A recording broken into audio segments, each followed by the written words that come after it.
You're listening to Hurrdat Sports Live. 0-2 swinging a high fly ball to left field. Driving Pinago back to the wall. He's going to try and play it off the green. Another run is in. And Abreu scampers into second. A run-scoring double to make it 6-0. Back it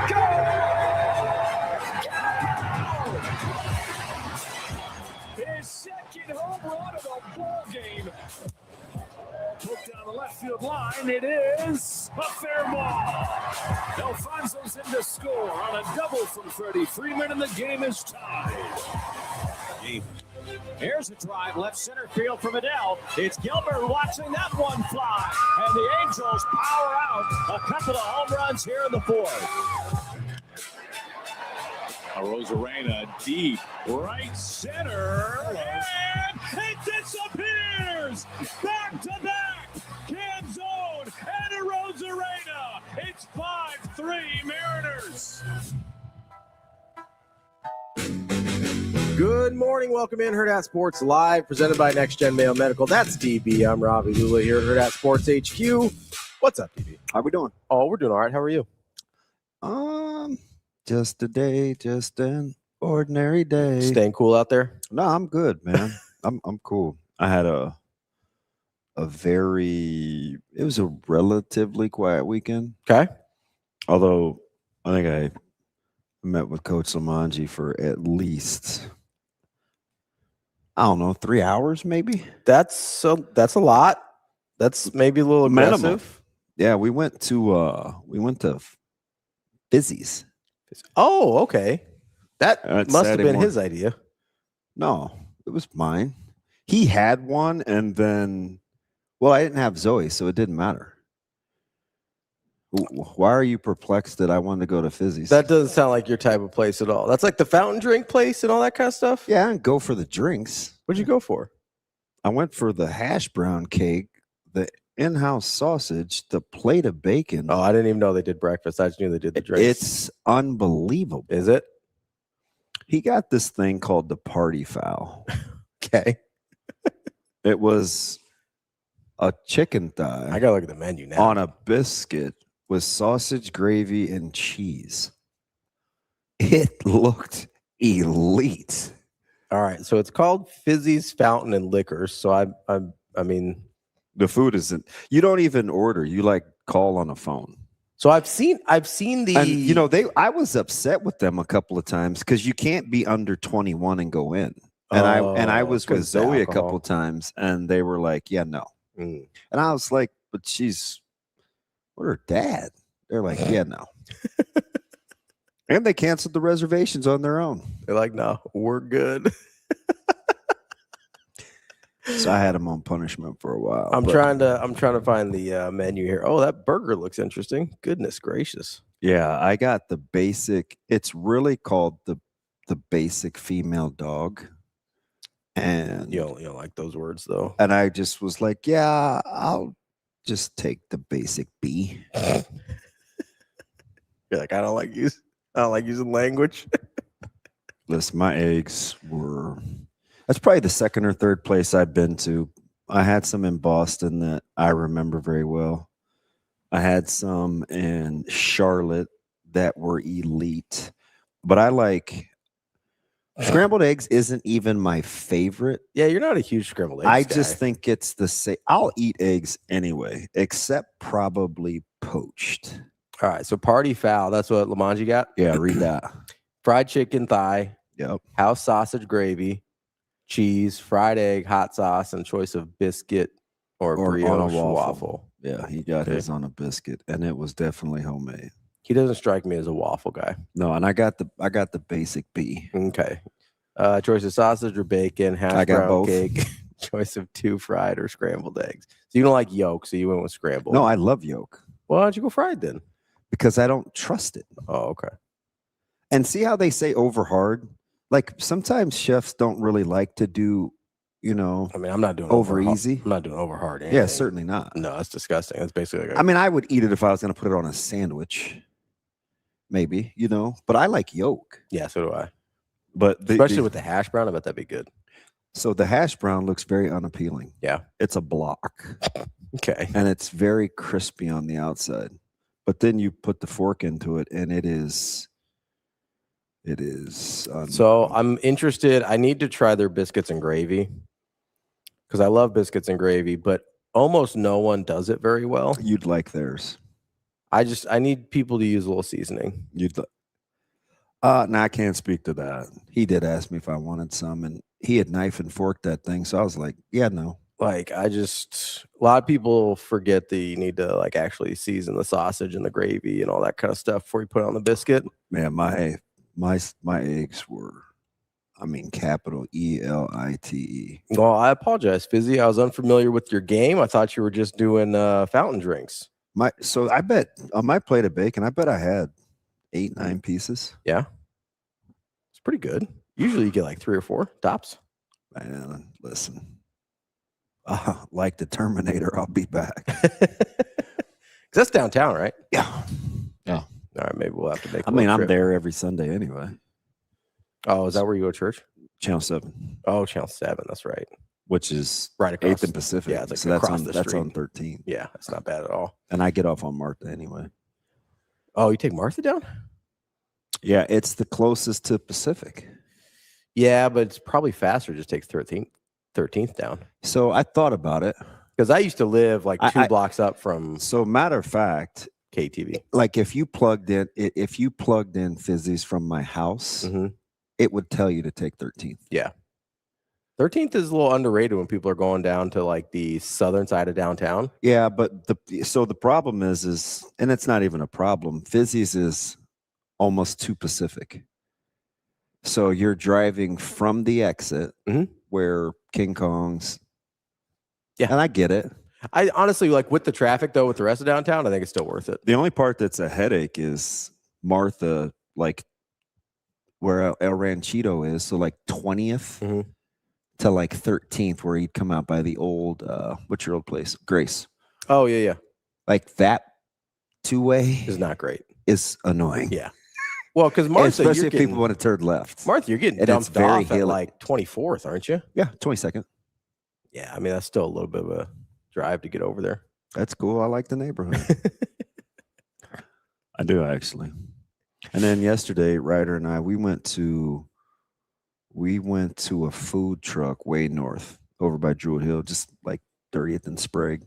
Yeah, Kobe, I don't know how to cook. I do know how to eat. So yes, I do have opinions on food. They had my man had smoked meatloaf. You said that somebody else has had that before. So D Knight, he's the one that told me about it. My barber. Yeah. So his name used to be Smoking Doja, but I don't know if he could probably market that as well. Okay. So it's now Smoke Signals. Yeah. And I mean it's pretty good. Okay. All right. So I don't know what it is about my people, but we always have to have a turkey sausage option.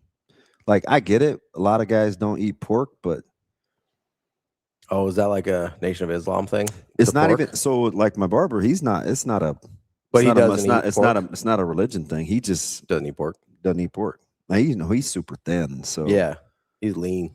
He's a big. Can I process a guy? Oh, okay. You know, he doesn't really rock with corn. He's just different like that. All right, but that's like a thing. Is a lot of black dudes don't like pork? Yeah, it's always like I didn't know that. This is news to me. Yeah, I know you let the ribs thing fool you, but no, I just was unaware. It's always like even if you go to restaurants like east of 42nd, there's always going to be some sort of chicken or turkey sausage option. Interesting. Chicken sausage is fine, but if I'm eating sausage, I'm eating sausage. Yeah, you just don't get the right fat consistency when you use turkey or chicken. So it was chill. It was so hot, man. We played yesterday. It was incredible. Yeah, I can't believe they didn't cancel your game. That's crazy, man. It was still like 95 by 10 a.m. when I got in the car, or 93 maybe. And they shortened the game. We only played 6 innings, and we still didn't walk off the field until 11:55. We started at 9:30. It's supposed to be a 2-hour and 15-minute limit. Yeah. Anyway, and my car said 99, and I waited for it to go down. I was like, sometimes it's sitting in the sun. Yeah. Nah, man. I drove because they moved it out to Valley. I drove about 3 minutes. By the time I got to the 6-8, the Dodge Split, the Joker said 101. I was going to say it went up, didn't it? It was 1207. Yeah. My house got to 74 degrees. Yeah, mine could not quite keep up the way I wanted it to. This is dumb. Yeah. So I barricaded that thing up. I was going to say, you went down the basement, didn't you? So I yes and no. Zoe thinks it's too cold down here, and it was just me and her. So I was like, I didn't want to like leave her. Yeah, you can fend for yourself, kid. I wanted to leave. I wanted to leave her. You can fend for yourself, kid. I couldn't get.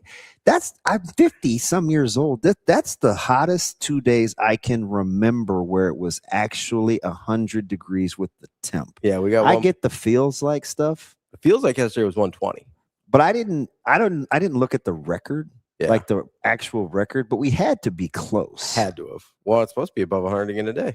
Oh, is it? Yeah. Tomorrow it cools off a little, like 80s, or high 80s. But I think we get like 101 again today. Should I train a kid? But at least it's 10:15, so. I mean, 10:15 is going to be 90. Plus, probably. No, you're okay. At 10:15, you're at 87, so you're probably all right. Projected high today is 99. Yeah. But yeah, the feels like yesterday got up to 120. Yeah, your boy's hip locked up. That's I was like, crazy. So about 4 o'clock, I was trying to put back the 9 pounds.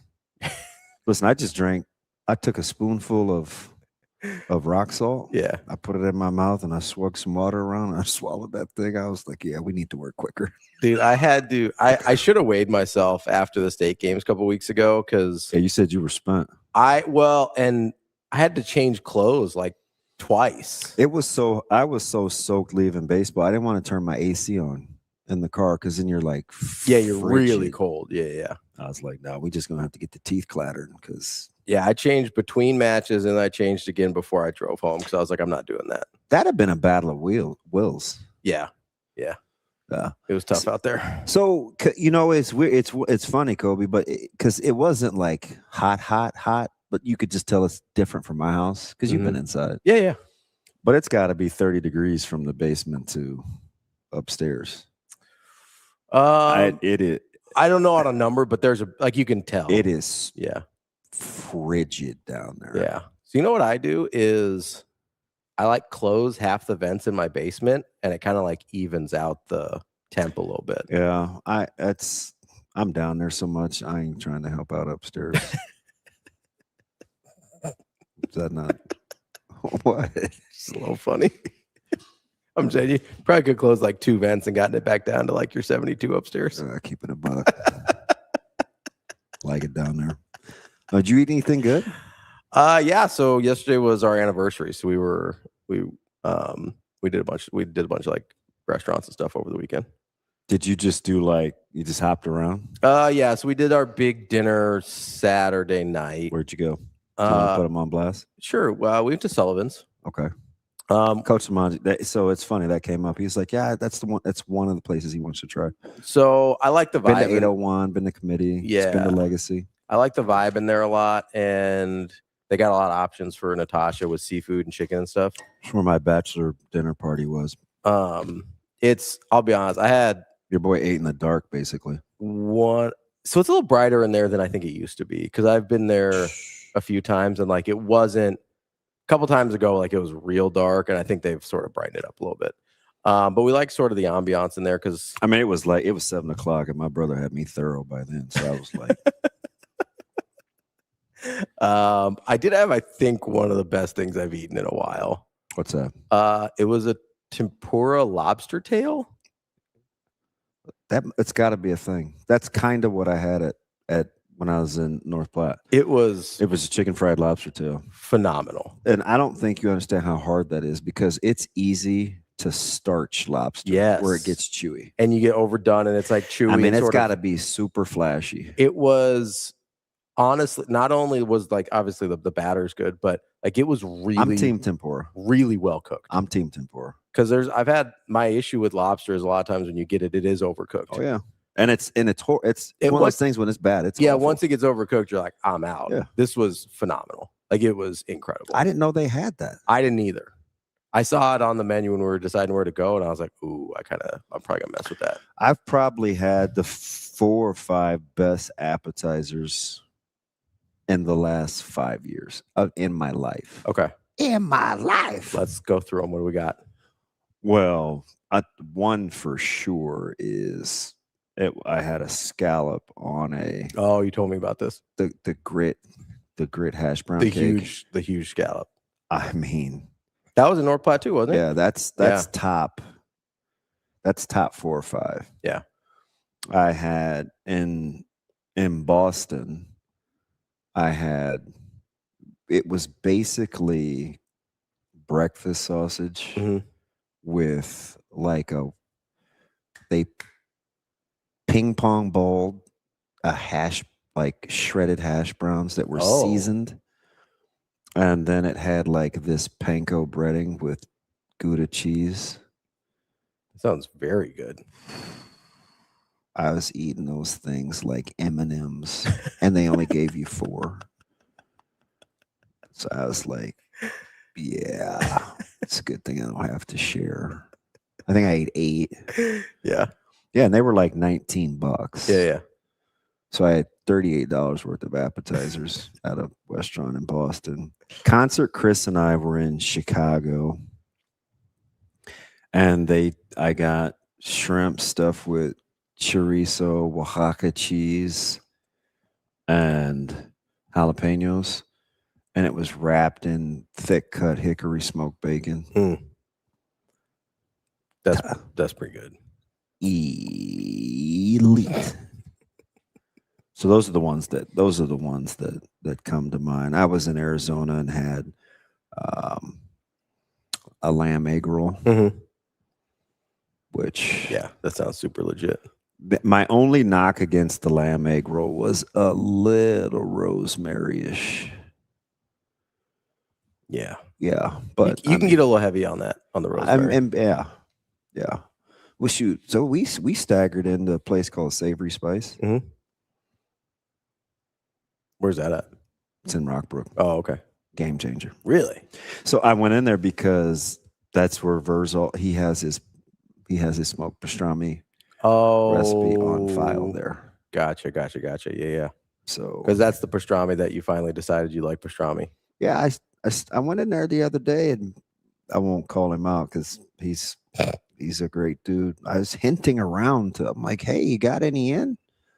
I'd like to buy it in bulk." He just kept the conversation moving. It's about 3 minutes later, I was like, "Hey, can I circle back to it?" Yeah. And he just kept on moving. Yeah, after 2, you got to take the hint. I was like, damn it. Yeah, I'm trying to think where else we ate. So we ate Sullivan's. Oh, I had the rack. That tempura lobster sounds so fire. Natasha was in France a couple weeks ago or whatever, or I guess a month ago now. You said she was disappointed in the food, though, right? She was, but there was one thing that she ate. She had like a lobster gnocchi on the. When she was in the south of France. When Meatball was open in Blackstone, their gnocchi was. I love a good gnocchi. It's not really my jam, but it's good. But she said she liked the lobster tempura better than the lobster in France. When she's like on the Mediterranean. I didn't know that was on their menu. Yeah, it's a game changer, man. It was so good. They have scallops on their menu too. You know I'm getting that. I did. So I should have. I got the rack of lamb because I've been craving lamb chops. And it was good, but you gotta have my lamb. But afterward, I was like, I probably should got the scallops. Like I can keep the bones. I can keep it whole, or I can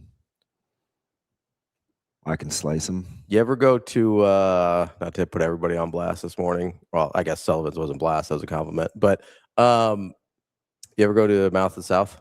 Yeah. So we went there for brunch yesterday, and they had this probably is not your jam. Arancini alligator balls. I'm cool. I had alligator in Florida. It's not. I like risotto a lot. So having the risotto and little fried balls that was really good. So full disclosure, Mouth of the South. I had in my top forever, top 10, probably Really? 8. Yeah. This is when it was closer to Ponca. And the building burned down. Yep. Went downtown. I was like, just okay. Not the same. Although the gizzards were elite. Hand fried, bacon jam. I mean, top notch appetizer. The one out here in Legacy, I've never eaten in. Oh, okay. So my grits didn't travel well. So I didn't Yeah. want to give them a good or bad review. My grits didn't travel well. I have only eaten brunch there, and I'm a fan. Like it's been, I do. That is a place that where I'd look at and be like, I'm not going to take out there. I went to I was looking through a menu and I saw their brunch. Their appetizers for brunch, they had a lamb dip. Mm-hmm. We didn't. Yeah. But that's I've never heard of that before. That's fascinating. So I called. This was just like last week. I didn't end up going, but I was like, hey, is this just a weekend thing? Because these specific apps are only on the brunch menu. Yeah. And poor little Katie, bless her heart, she's like, yeah, it's a weekend thing. So we only do it for brunch. We can control the numbers. Is that how she talked? Yes. Yes. Yes. I had one leg in and one leg out at the gas station on 114th and Center. And I was like, I was going to get out and pump, but I have to stay and hear this. I was going to switch it over to my phone, but I was captivated. Wait, 114th and Center. Which gas station is that? Phillips 66. Just before the interstate? Yeah. Okay. Yeah. Yeah. Well, just west. Yeah. I don't know why that mattered to me in that moment, but then I looked at the other appetizers, and then I was like, "Well, you only have 4 on the menu. Like, move one over." Can we make a little shift? I will say, there's places where I look and I'm like, I only want appetizers, so we'll just order off the appetizer menu. 100%. Like 100%. And I think it should be you restaurants out there. I think it should be it's not as bad as talking on your speakerphone in public, but it should kind of be the customer automatically can't order from your place if they have to go to ordering online to see your menu. Agreed. That drives me crazy. I don't understand that. Just give me a regular ass menu without trying Can to I make just me look order at the online. goddamn menu? That drives me crazy. Like it should just it should just kick the customer out and they can't order. Yeah. But that's all right. I 100% like. Nah, Willie, I'm sure Kobe High is, man. Lamb might be my favorite protein. I don't know. So lamb loin, I think, is overrated. Lamb chops are phenomenal. Listen, I can do the leg. You don't like the loins? It's the fine. chop loins? It's fine. Like, is that's what it's called when it comes in like the big? That's probably you're probably talking about the roast. Like you're talking about the roast. Oh, okay. Yeah. That's fine. Yeah. So I'm not like those. Yeah. That's fine. I smoked one of those for my mom for Christmas last year. So we do it for Christmas when we have people over usually. Oh, it is far from overrated. It's just fine for me. I met my guy out the other day for lunch, and he told me tri-tip was overrated. I said, I'm questioning our friendship. Kobe, we're talking about physical menus. We're talking about the internet, man.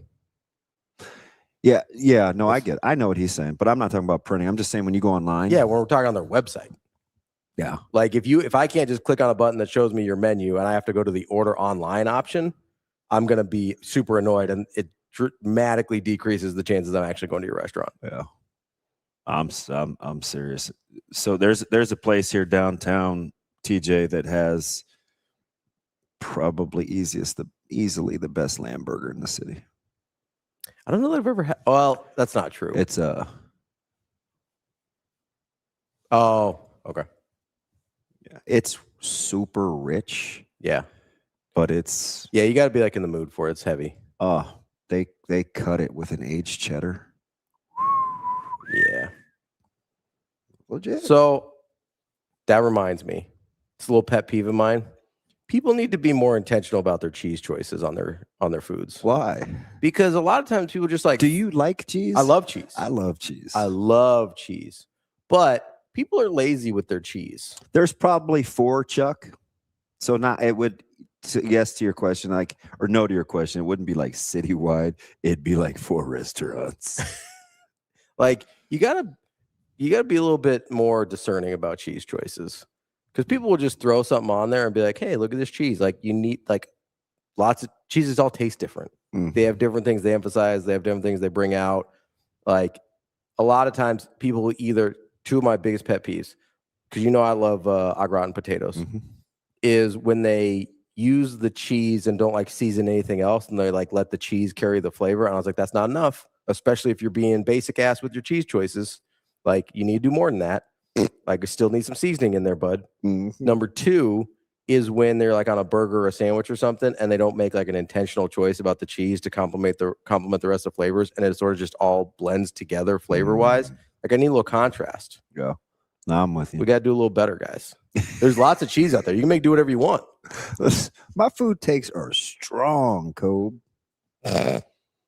Serious. So I'm very, Channel 3 Sean, I am very, very, very, very selective when I eat. And it may only be once a day. Yeah, you almost never eat. Yeah, it may only be once a day. You're like on that like 22 and a half hour a day fast schedule. Yeah. Basically. I mean, you eat like dinner and that's it. Some of it is stress. Occasionally you will go out and get a breakfast, but that's about it. Yeah. You would like that hash brown cake. I just want you to see it. And then see if you can Google a picture of it. It doesn't look Fizzy's. It doesn't look like it would be very appealing. It looks burnt. And it is arguably one of the best things I've ever eaten. And for it to keep its perfectly rectangular shape, they have to freeze it and then like flash fry that thing. Fizzy's hash brown. Let's see what we got here. Yeah, it's called a hash brown cake.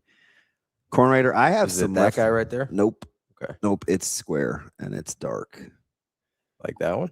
Nope. Nope. No, listen, I'm telling you, it's a 2x2 block. It is a half a brick of. Yeah, they're elite, Chuck. I think a lot of people use the term kilo when talking about bricks. I don't push drugs. Oh, okay. Just hash browns. Yeah. That's yeah. So it was early and we talk so gosh dang much. Oh, you and Lamaji? But it was still like the food was. Yeah, I don't think they got a picture of their. Are you like your scrambled eggs? As my man D Knight would say, he likes some scrambled hard. I do not. I'm a soft scramble. Yeah, no, it has to be like I don't want it like runny, but I need a little softer scramble. It can't be once we get into because I hate hard boiled eggs. So once you do, yeah. Because once we get into that, I went there with Aaron a couple of weeks ago, and I think that was the bulk of my salad. Once we get, I didn't eat my sandwich. Yeah, I never touched it. And you didn't put any lettuce in your salad? No. Why there was a little. No, baby. But he likes salad, so I it's love easy. salad. He likes. I love salad. a good salad, especially Caesar. I love Caesar salad, but yeah, like hard boiled overrated. The yolks on hard boiled eggs I find disgusting. So if we start even approaching that on like a scramble, that's why like when you said the over hard, I was like, ugh. That's what about on like your breakfast sandwich? Like, do you eat an egg McMuffin? So I struggle with the eggs on those though. Oh, that's right. Like you're such a wiener. Like that's funny. You eat around it like a 6-year-old, and then it gets cold, and then you say you don't like it, and I'm like, you never gave it a chance. It's because I mean, keep calling people wieners. Such a wiener. Is that how I said it? And then here he comes. No, we're all right, Rico. I struggle. Like I much prefer a breakfast sandwich that has like a little bit of if you're like a sit down breakfast place, we have like a little bit of a runny yolk. Obviously, you can't do that in the car. But no, there's a lot of times where I almost just want to be like, hey, just give me the meat and cheese on like a McGriddle. That's all I'm interested in. Yeah, I'm not trying to do all that egg nonsense. Rico, I text Jay Bird. He said he's gonna hit me. Yeah. I didn't throw you under the bus though. Okay. Jay, I say, hey, man, we're boys. Jay, why can't you call me? I gave him the laughing emoji. He said, okay, player. I'll hit you. You know how he tells players is all right, player. Call you about 9:30. Ain't gonna cut it. I'll be working. Yeah, Jay, let's just all have a little talk on speakerphone, all right? What time does he go in, Rico? I think he's in the evening. I think he's the last show of the day. Well, they moved the whole lineup around, didn't they? I don't know. Yeah, I try not to keep tabs either. I talked to a couple people. Seems like a crapshoot. Yeah. I mean, you can take the shoot out. We can just have a nice conversation with Jay later. You can't say that. I mean, sure you can. He hasn't been on Rico hasn't been here the last couple of days. He's feeling a little spicy. Brother, that was 10 years of my life. Hey, how sad were you about LaFraud going to Philly? Not sad at all. That's going to be a really good starting lineup for the 10 games that they actually play together. So, I mean, it's Nick fan ain't like you can talk. You're not exactly a great regular season team. What are you? I'm talking about health. Like our starting line was healthy damn near all season. Playoffs. That's my point. We were a good regular season team. We were the 3 seed. Okay. We were the 3 seed. What'd you win? 58, 59? Something like that. Did they get to 60? No, they did not. They weren't. No, they did not. I mean, you're okay. Like, you ain't doing like. I just want crap on a team that we swept in the playoffs. Yeah. Can I just bring something up here about the LeBron thing? Absolutely. Usage rate? Would you like to talk usage rate? Well, I mean, usage rate's going to be a problem there because you got him, Maxey, the 12 games that Embiid's going to play. You want the stat that I found? What's that? There's 37 players in the NBA last season that touched the ball at least at 68.4 times per game. 68.4. 5 of them now play for the 76ers. Maxey, Edgecombe, James, Embiid, and Jaylen Brown. Good Lord. That's a lot. Dude, Jaylen Brown was so adamant. Maxey's like 95.3. Yeah. Yeah. Jaylen Brown was so adamant about not being Robin. He's now Alfred Pennyworth. And this dude is such a hater. By this dude, I mean L3. He's talked me into, before I even sat down in 7 minutes, how Jaylen Brown's going to be the 4th banana.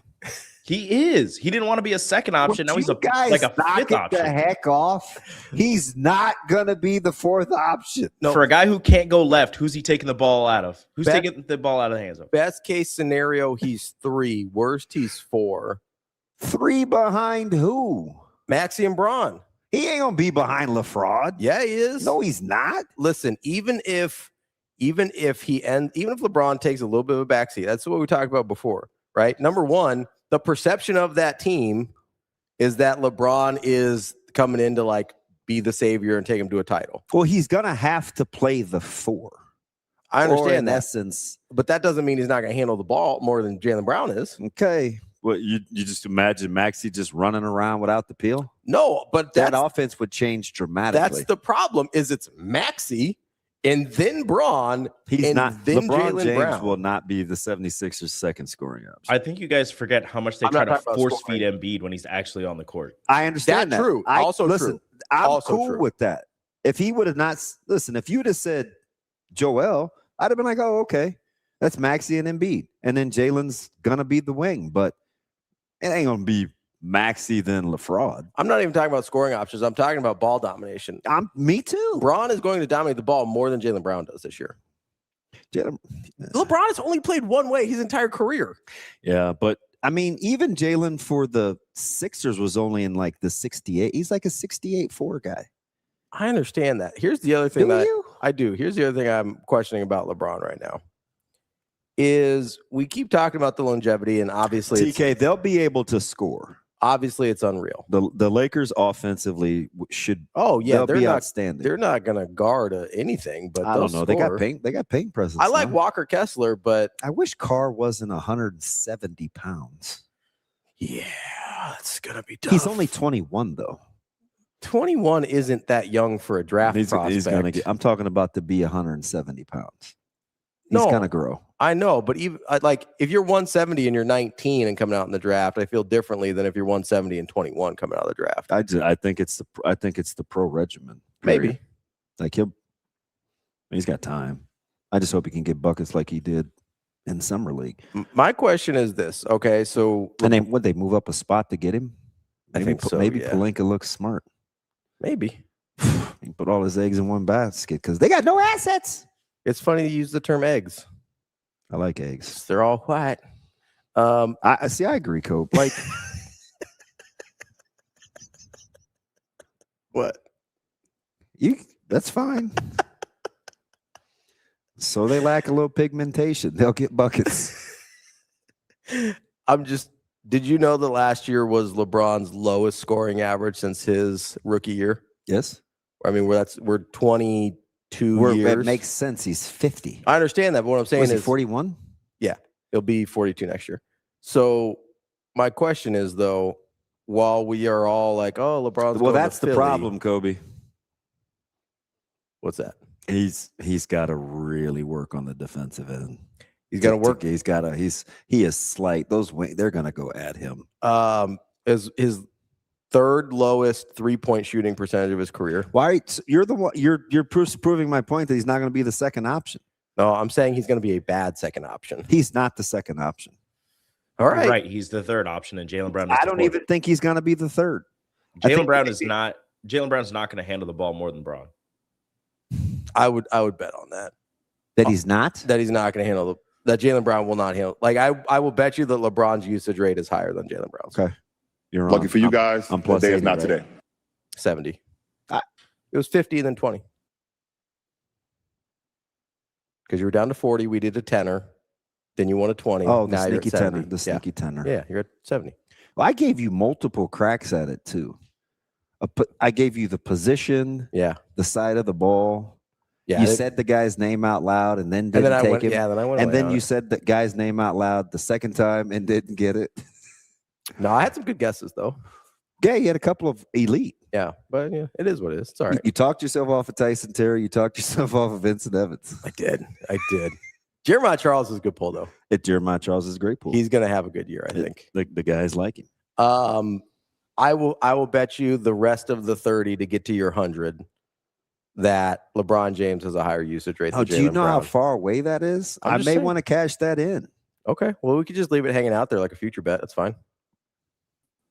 But you want to make it 20 so you feel better about it? Look at you. See, I know what you're doing. I'll do whatever you want. You're appealing to my competitiveness by talking reckless. I'll do whatever you want. I just can't wait for the first time that the Lakers play the Sixers and Bronny's in and he switches onto Braun.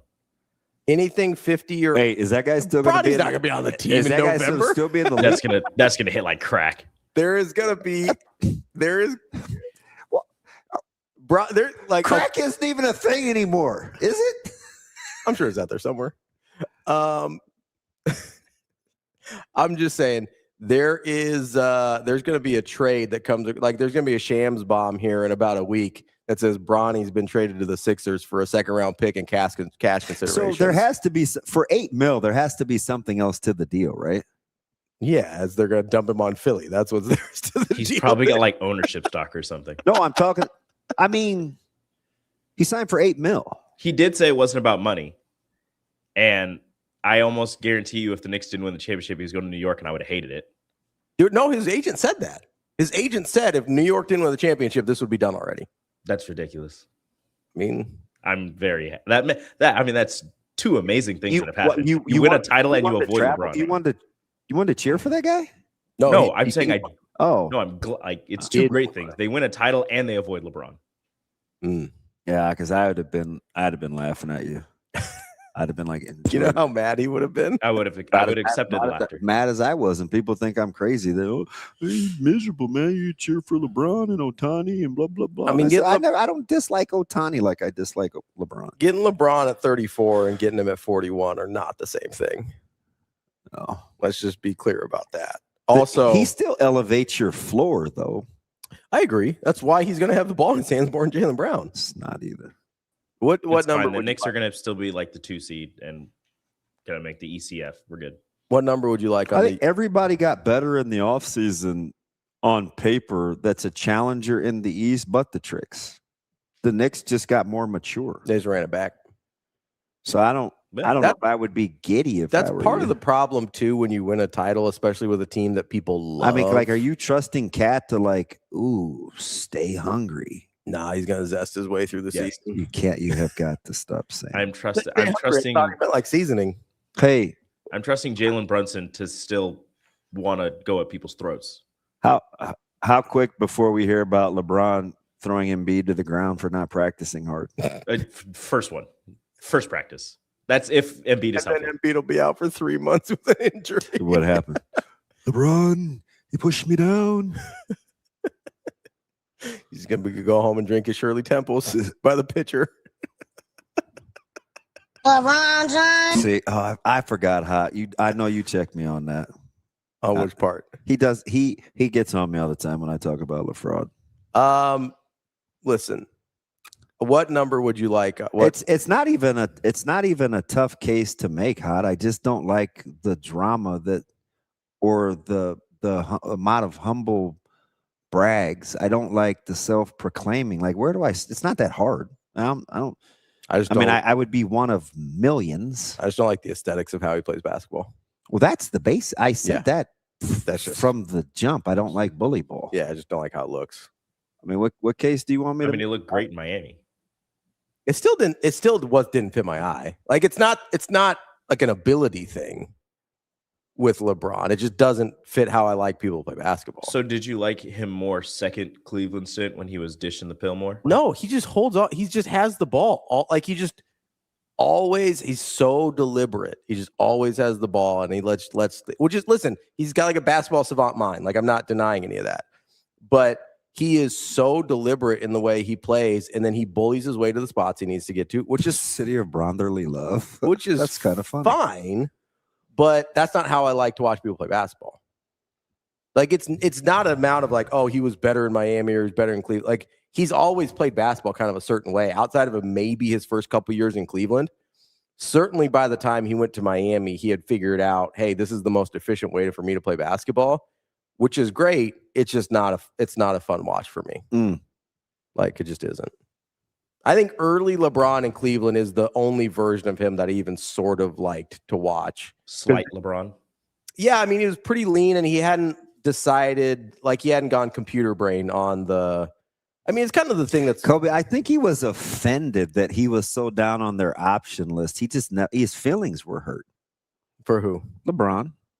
Because, I mean, if you take the league minimum in Philly, why didn't you take it in LA? But he's just mad. I don't think he had any interest in not in deferring to Luka. Because Luka sort of plays the way that Braun wants to. Yeah. And Luka now has the center that he likes to play pick. And Luka's better at it at this point than LeBron is, just from an age standpoint. Yeah. I mean, we got to. Is LeBron going to be? Let's not act like Luka isn't an elite level scorer. No, he's one of the best pure scorers in the game. Yeah. What do you average? Like 33 this year? Yeah. He's incredible. He's incredible. Like, he's a better scorer than LeBron is at this point in his career. Probably just a better overall offensive player at this point in his career. Chuck, this is where we need phones. This is such a low-hanging fruit argument. What do you say? I'm not saying that it's. I'm the guy that said, hey, it's impressive that PR-wise. Oh, that's the only thing I like about LeBron. He's been basically flawless. I would not, especially not late. Like, you guys are. No, the school. The political stances, like, he's gotten a little messier as he's gotten older, but it's not anything egregious. If you're relating it to the fact that he's on such a huge platform, I'm not going to argue with that. Yeah, but let's not act like the drama and the passive aggressive pot shots. And I don't think he's a good teammate. The way he gets guys to play hard. Right. Anytime, I'm reluctant to say that. Okay. Because anytime you're a floor raiser, sure. I don't know how bad of a teammate you can be. Right. Fair. But do we not listen to him, or we just pretend like he says a lot of things publicly, I think, about teammates that probably should not be said publicly. Yeah. So that's when I say bad teammate. Like, but you're right. To raise the floor, you probably have. He's extremely confident and talking about himself. Like, yeah, it's just. But it doesn't. To me, part of the reason, I wouldn't arm wrestle you over that, Chuck. Like, the off the course, he's, for what it is. I mean, for being a kid that was, like, he was a prodigy, anointed at 12. Like, he's handled it remarkably well. Yeah, I got I got no. That's qualms. probably the thing I like the best about LeBron. I can be objective there. I got no hate there. Like for a guy, because he made it on Sports Illustrated at what, 15? Yeah. For a guy that's literally, it's like you guys waiting on me? Yeah, LeBron, we are. Like, what do you mean? Like, you know what I mean? It's stuff like that. Yeah. There is. His free agency decisions are probably the worst things he's ever done. Honestly, from a PR standpoint, like between Miami and sort of this, where he's just like kind of like. I don't even care about the Miami thing. No, but it's the thing that people, I mean, it's the thing that's if you just don't like him. Yeah. I'm trying to give you like the practicality of just listening to him. I think he throws teammates under the bus a lot in a way that I don't think is probably great publicly. But I mean, to Chuck's point, there is absolutely no one in that level of limelight that has probably misstepped less than LeBron. Yeah. Todd, to your point, he says North Carolina places Michael. I'm not assassinating anybody's character. I'm saying that it has widely been speculated in the league that anybody that's worked with Michael Lombardi inevitably ends up not liking him. I don't know what it is about him. I don't either. I do know when they use him as like an analyst, it's like, really, Mike? Did you just say like? Yeah. So I am super not surprised about that shot, but I do think North Carolina, a couple of sneaky good North Carolina, a couple of good quarterback options. I don't know what to do with North Carolina. I just don't know what to do with them. With the Belichick of it all, and like I just don't know. Like, is it just? And he's compared to nice quick subject change.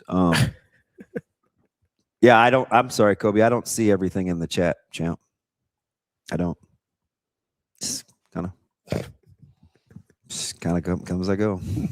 Sometimes we're working here. Plus, I can't read. I can't read. I didn't say it like that. Just say I can't. That's pretty small. No, me. it is. I'm much more apt to read. Yeah, if they put it up on the screen, I get television. You get a much easier view of it.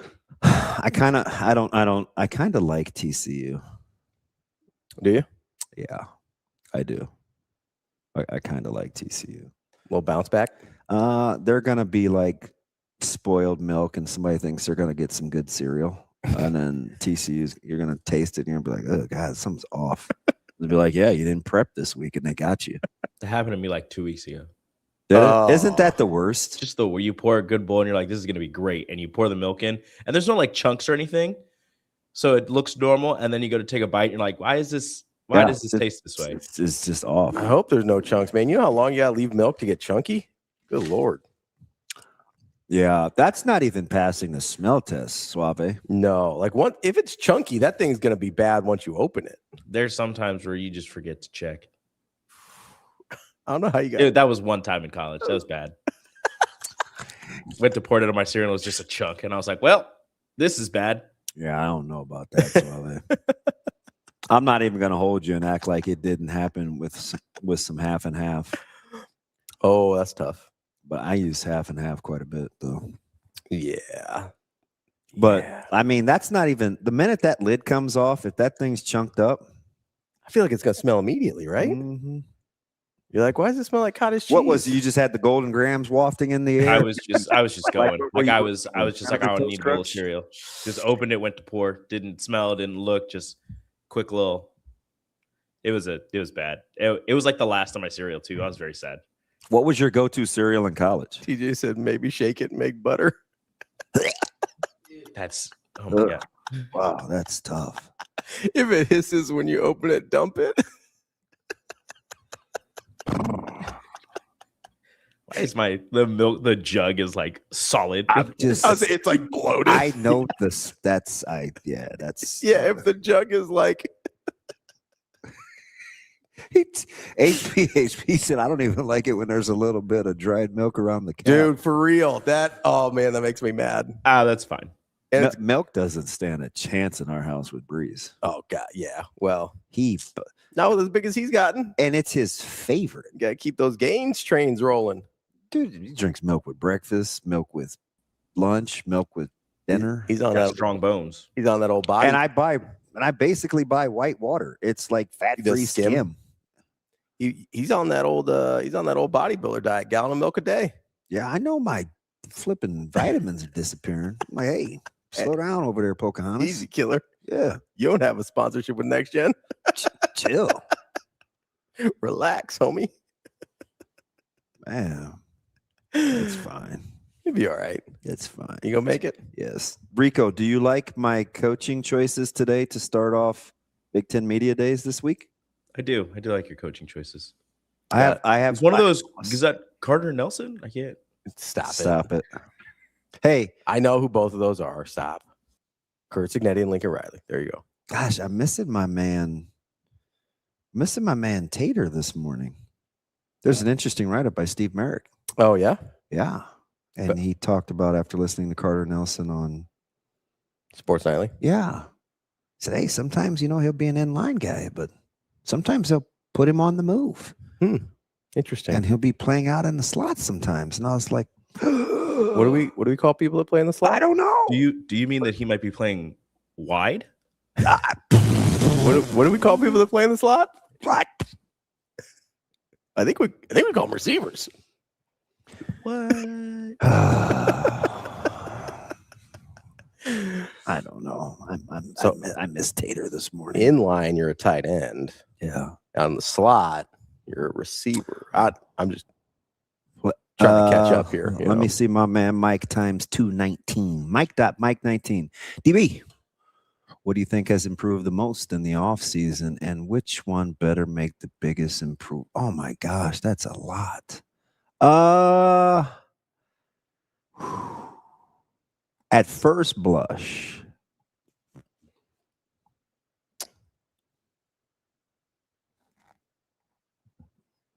it's close. Mm-hmm. I'm going to say.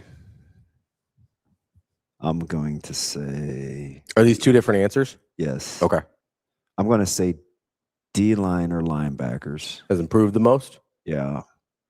And D-line obviously has to make the most visible, but I think linebackers have to. I thought the linebackers really struggled last year too. Like linebackers they better go the most. They had the most variance in terms of where they played last year to where they need to be this year to be at an elite level. Yeah. If you want to get stops. Because, we got stats, fellas. We got stats galore with our man. I'm not going to say it. I think we should be able to say it. But Austin has done some amazing Rain Man-esque stats that we may get into later. Do you like how I handled that? Yeah, that was really good. That was good. I appreciate that. I'm just going to ask. Yeah. Do you guys have a problem with Austinism stats? No, I love it. You don't count. You can't really get me. Oh, what? Well, you can't really get me in trouble. What are you going to say? You're with me. That's true. If I go down, also we're all screwed. I'm gonna be like, it was Rico's idea. Also, Rico's filter is not like. Yeah, this is horrible. I haven't said a cuss word at all. I don't look at him. What did he say Friday out of nowhere that was super uncalled for? Was it the D word? Yeah, I think so. It wasn't like a swear. Like it wasn't like a hard swear word, but I didn't say the D word. You did. I didn't. I think no, he never does. I will when Which you're D-word are we acting talking foolish. You said your girl was out on your deck. And you said, oh, you did say. Yeah. Because you said it. Dude, he just did. He just said he didn't say it, but then he was like, yeah, because you said it. It's like a 95% chance you said it. No, it was the enunciation. Right, but if you enunciate a word that sounds like it's like wrong, then you said it. That was right. That's how it sounded. No, it did not. I played it. How you sounded. I played it for you off air, and the face you made was like, I don't know. I never heard it. I don't know. The face you made was like, wait, I don't know. That was because no, the Altoid, it hit wrong. So I was like, that's not what happened. Are you sure? Yeah. I played the noise. You go, ooh. No, that was the Altoid. That's close. You thought she like sold it? Yeah, because you can't see it to the naked eye until you go around the corner. Yeah. And not that my dick is like huge, but it's like. What was that? What'd you say? That's why you can't be nice to people. That's why you can't be nice to people. I'm just saying it was a close call there. It's uncalled for. It's only Monday. I just don't want people to go back to your original question about using the term Austinism. I don't find they're advanced stats, and I like what I think autism is often the superpower. So like I don't take it as a negative. And I'm not saying and I just T-Mac knock it off. We were doing some rankings this weekend. I just don't want people to think that we're making fun of a certain community. We're not. That was my only concern. So how is that any worse than if I say Rob Anderson has Rain Man tendencies? I think I talked to Rob 15, 20 minutes the other night at Werner. He seemed to still okay like me. You think so? You never can tell. He did say a couple funny things, but it's not like, ooh, that guy's a DB fan. Like you just never know. He plays it very close to the vest. Does. Yeah. I told you this and what we could talk about. I watched the Errol Spencer. Spence. Errol Spence. I don't know why I always want to call him Spencer. Errol Spence, Bud Crawford fight with him and DeMarinis. Uh-huh. And I think it was like the second or third fight that me, DeMarinis, and Rob Anderson have watched together. And that's about the only time outside of like Creighton stuff that I've spent with him. And I was like, yeah, I don't know. I was telling Matt this. I was like, yeah, I don't know how much Rob likes me. And he's like, oh, if he's hanging out with you in public, he likes you. It's just that's what I keep telling myself. He's like, that's just kind of. I was like, he could have walked off. How Rob is, and I was like, oh, okay, cool. Like he's ridiculously funny. Oh, he's terrific. Like big fan and super helpful. Like great at his job, and like he's a fun hang.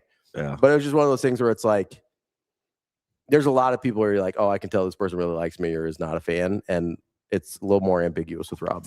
I was gonna send you the clip where Max Kellerman was talking about, and Tim Bradley, they did not want the car accident to be the excuse for Errol. And it was kind of harsh. Like, you know, Tim Bradley was like, oh, I knew the excuse thing about the car was going to come up. I was like, damn, Tim, like. Oh, Tim doesn't. Yeah, TB. Tim doesn't play. TB keeps it a I don't know how much I like his. Like, I don't necessarily love him as an analyst, but he will not. He's not. I like him as a He's not afraid to go. He's a better like on the panel than he is in fights. Yeah, I think. So, but yeah, Spence is definitely starched. Oh yeah, I mean, Bud broke him. I mean, starched. At least he was honest though. He's like, man, that was a long 12 rounds. He's like, 12 rounds used to be nothing, but. It's a long 12 rounds. That's probably time to get out, Bud. I was like, oh, yeah, he's not about that training life anymore. No. The funniest part is like, my money's pretty good at working for itself. I think I'm good. He said, I've got my faculties. Yeah. I was like, He's like, I still got my faculty. I'm just glad he didn't say facilities. He's like, I got my faculties and my family still with me. I'm out. And yeah, I was like, Zoo. That's just a tough match. That's just a tough matchup for a guy. Spence likes to come forward. Yeah. And Zoo's not even like that. No, but neither is Spence anymore. What a quick. That's how it works with boxers a lot of times, man. Once you get that air of invincibility broken in your head. Kind of like Adele. They just disappear. Well, I think Adele's got other stuff going on. Rich Paul. We'll take a quick break here. We got Sam McKEWON coming up next from the Omaha World Herald.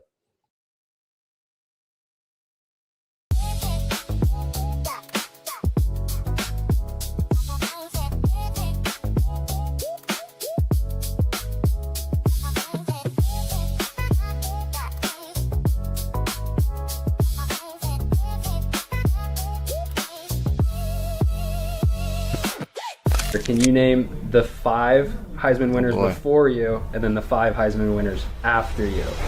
Before me, so Wanky, 2000, 99 Ron Dane, 98 Ricky Williams, 97 Woodson, 96 Danny Werfel. Right, In front, Jason White, or Carson Palmer, Jason White.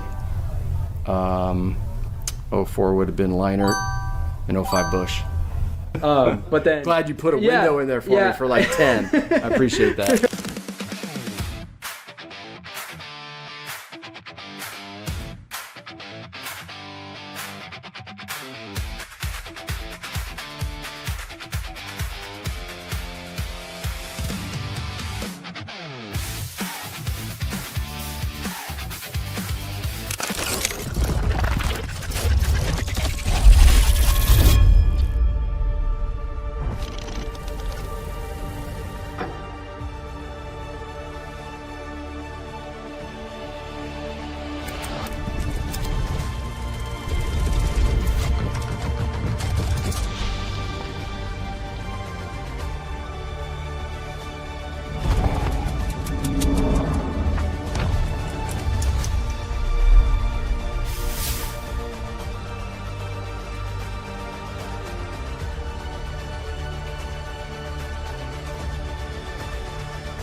Are you feeling off, low energy, or asleep?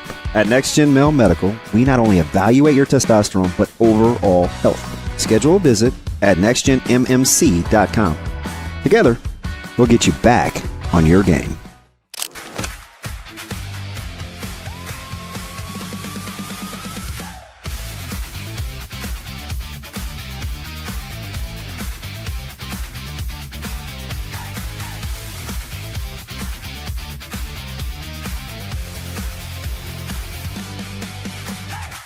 It's time to sizzle into summer at Edwards Kia. Lease the 2026 Kia Sportage EX starting at $249 a month. Turn up the heat on your next lease. This July, the savings are as hot as the season. We've also got the 2027 Kia Telluride S starting at $449 a month. Don't wait. Sizzle into summer this July at Edwards Kia. It pays to make the drive to Edwards Kia.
You're listening to Hurrdat Sports Live.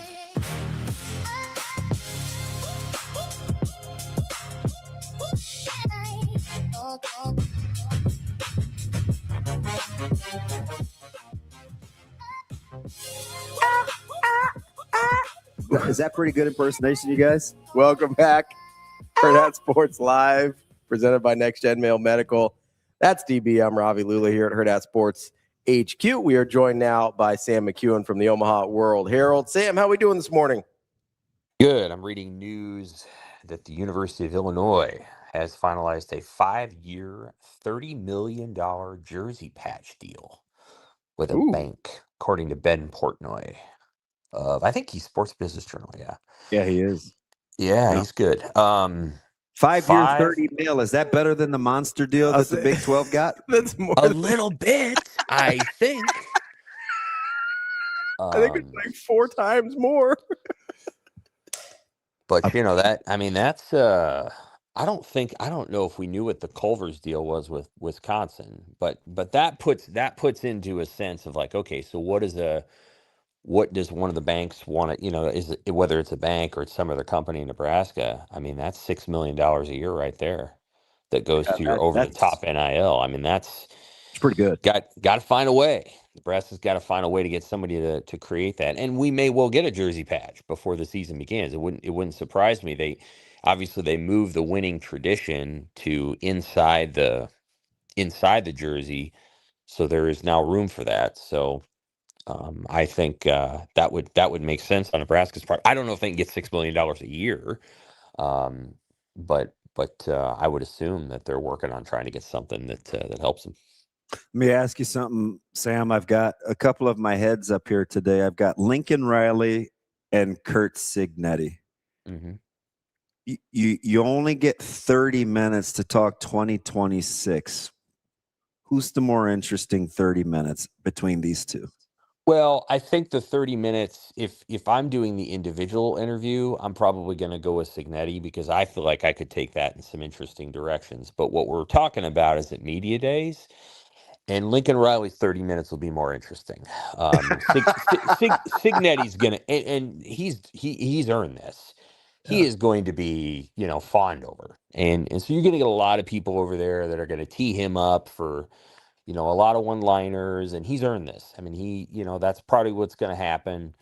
It's going to be a lot of, he's going to have a big crowd around him. Lincoln Riley 2 years ago was really combative at Big Ten Media Days and did not appreciate it. Yeah, I said he was. I said, "Oh, why is he so crabby?" Yeah. Well, he was pissed. He was pissed about a couple of things, including some scheduling things that had been said about him, and that he was trying to, duck the SEC, and that's why he left Oklahoma and all this other stuff. So I think he's got a really talented team. They're not old, and so the reality is, they do need to get close to the playoff this year. They have a really hard schedule. And in my opinion, the general manager is not attached to the head coach out there. They have the best GM in college football, and he has done an incredible job of building their recruiting roster. And so their roster is set, whether it's for Lincoln Riley or somebody else. Like I think the GM is going to stay out there either way. He came from Notre Dame. And he grew up around USC football, and he's been around that program a lot longer than Lincoln Riley has. His name's Chad Bowden, and he's the real deal. So Lincoln Riley's not necessarily attached to him. I hope that Bowden is at the event. I don't know if he will be or not, but he's a big part of what they're doing out there. And now the coach needs to win some games. I don't think they can go 7-5 and he's still around. I think they've got to go probably 9-3. And Robbie didn't think 8-4 was good enough. We did this. This was probably about 5 weeks ago. Mm-hmm. Yeah, he didn't think 8-4 would be good enough. Right. So I think that's fair. Their schedule's very hard. And if they get to 9-3 or they get to 10-2, then what's on the other side of that is a really, really good program because they have a lot of young talent and guys that are in the program that are going to need a year or two to develop. And once they do that, again, whoever their head coach is going to like what they've got in 28, 29, 30. Because they've really put it together, and wherever they're getting the money from, they got the money to buy really good players. And so long as those guys stay in the program, I think they're going to be set up for years to come. So Sam, as you're kind of talking about this GM at Chad Bowden at USC, I'm having this fascination with the power dynamics involved in college football now. Because when these GMs started getting introduced, right? We all sort of thought, okay, head coach is still in charge. GM sort of works for the head coach. Obviously, that's backwards from how it typically works in the NFL, although not always. Right. And the first I'm thinking about this is when you're like, hey, they really like this GM out in USC, and he's not attached to the head coach. Like, do you think there is a version of the power dynamics in college football where maybe that does start to flip, where GMs, because of the player acquisition part of this, become more important, or at least maybe higher in the pecking order in some institutions than the head coach? Yeah, and it is just my opinion that he's not attached to Riley. So Sure. they could tell you something differently, but I do feel like the AD out there would keep him around. I think it's possible that it'll move in that direction, but I think it will have to be. It's the only other place where it's true is Stanford, where Andrew Luck is the GM and the coach is the coach, but Luck is the overarching authority around the football program. So if the coach doesn't work out, Andrew Luck's probably not going anywhere.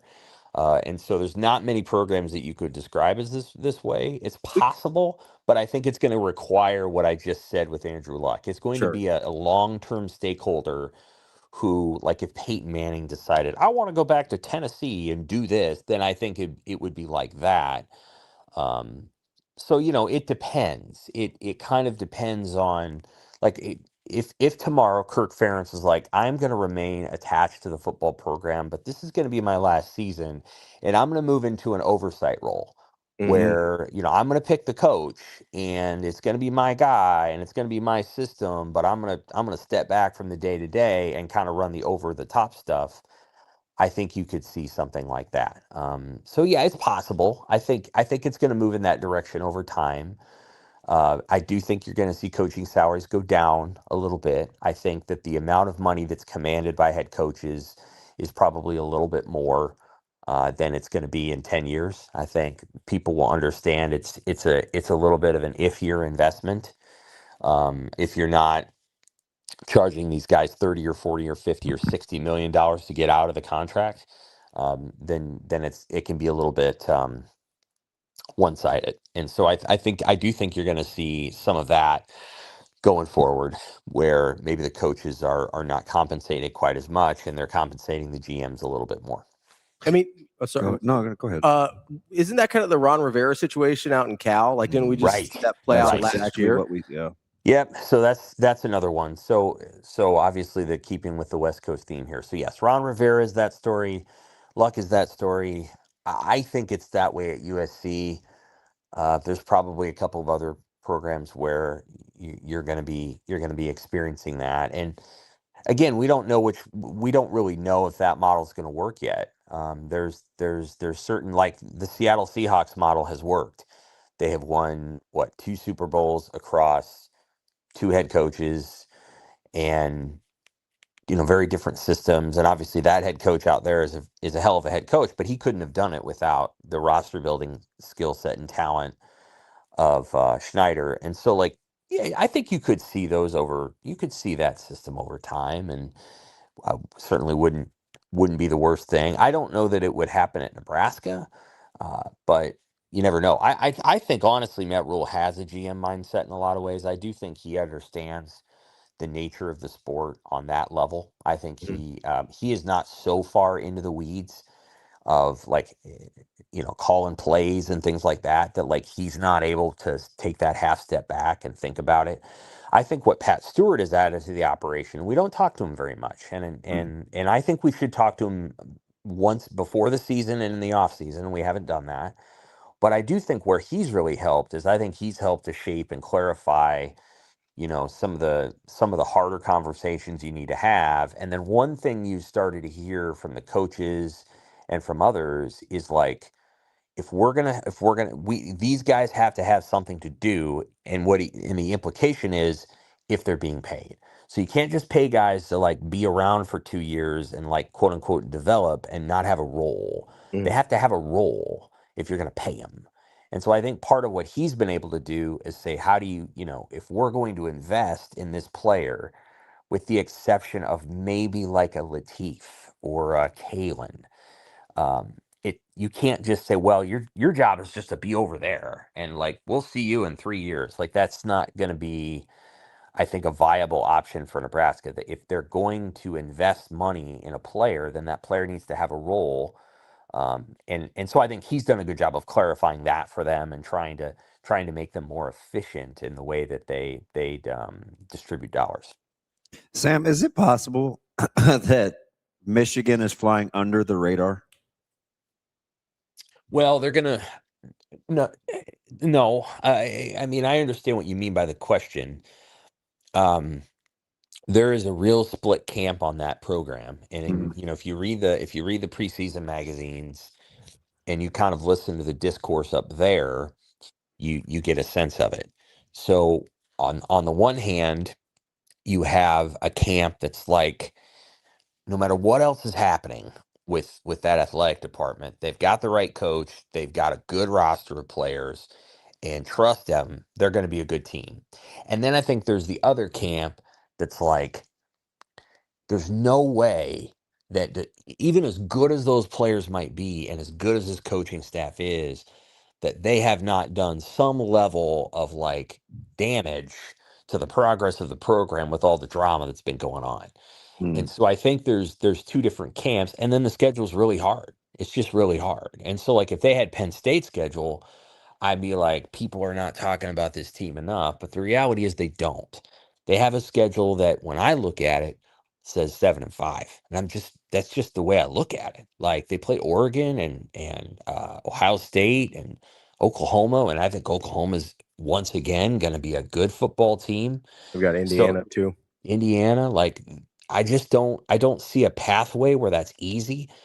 Iowa, I do think Iowa goes to the big house, but like Iowa's going to play a certain way and they're not going to let you loose. So, if you win that, it's 14-10. Like it's not going to be this, 53-0 romp. So I just think they have to pack a lunch with that schedule. Now they get 8 home games. No team in America has got more home games over the last 5 years than Michigan, but like it's a hard schedule. And so much depends on their quarterback. Like he really does need to be a better player. And it wasn't that he was that bad last year. He was pretty good at times, and he was pretty good against Nebraska when it mattered. But like he really has to take a jump because their defense is going to be good, but I don't think it's going to be incredible. And I think that back end is going to be sensational. I think. Well, I think again, if relative to the schedule they're going to play, I think the accumulation of, how do you put this? Like the accumulation of wear and tear that they're going to experience. They play the best team in the MAC to open the season in Western Michigan. Like they're going to play teams that wear them down physically and mentally by the time that they're into November. And so, like, I don't think that they have, the defense relative to their schedule that's just going to completely hold up. So a lot of it, I think, depends on Bryce Underwood and their offensive coordinator, and can they score points? If they can, then they're a fringe playoff team. And I like their schedule is so hard that 9-3 might get them in. If they can't, then I think 7-5 is in the offing, and we'll just have to see. Penn State, in my opinion, is the team flying under the radar relative to the schedule that they have. They have a 10-2. They have a 10-2 schedule. Yeah, we went through it ad nauseum, right? Their first tough one after the bye is, I think, USC comes there, right? They have a schedule that is easier than 12 teams in the Big 12. Yeah. So, like, this is going to be like for all those Iowa State guys, they're going to be playing a schedule that feels very similar to what they were experiencing in Ames. And so they really, really should be pretty good. Like, I'm not saying that I don't know. They should. Their record should be good. They should be a good team. Coaching and the coordinator coaching in the Big Ten is so elite.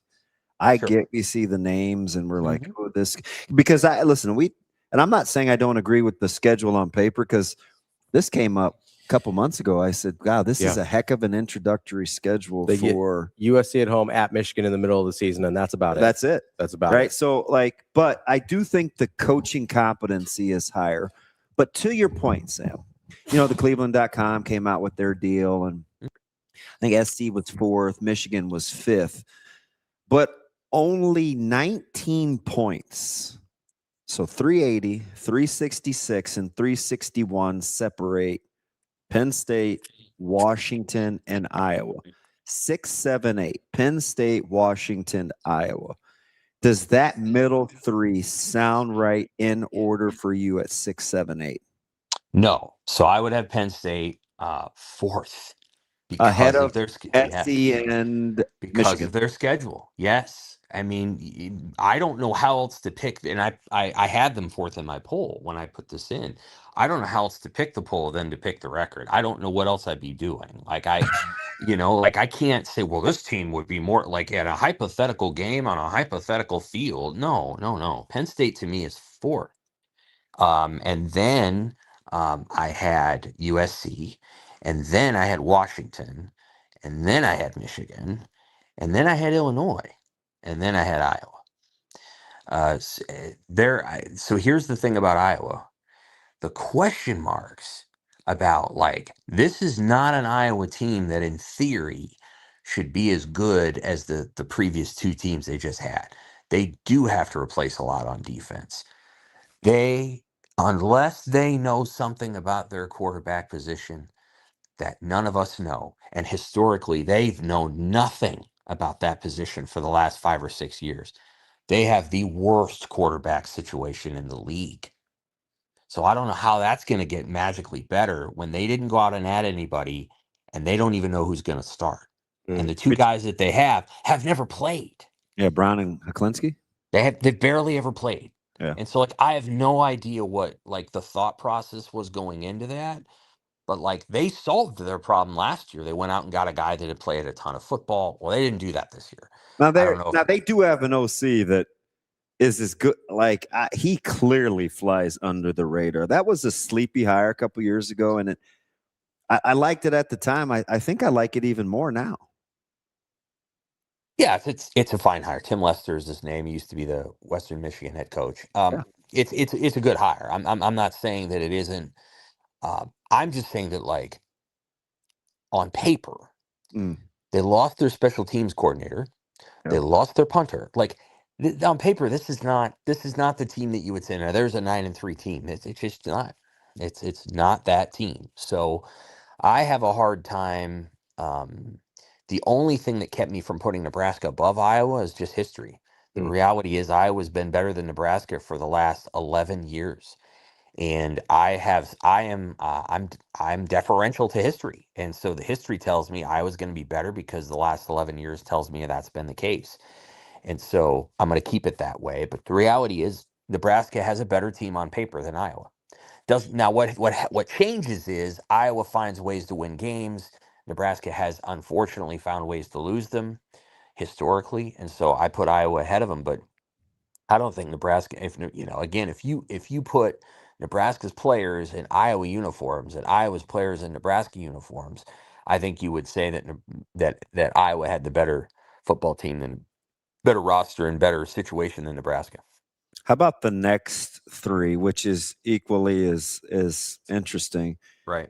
Illinois at 9, Minnesota at 10, Nebraska at 11. Yep. Yeah, I think Nebraska has probably got the oldest and best roster of those three.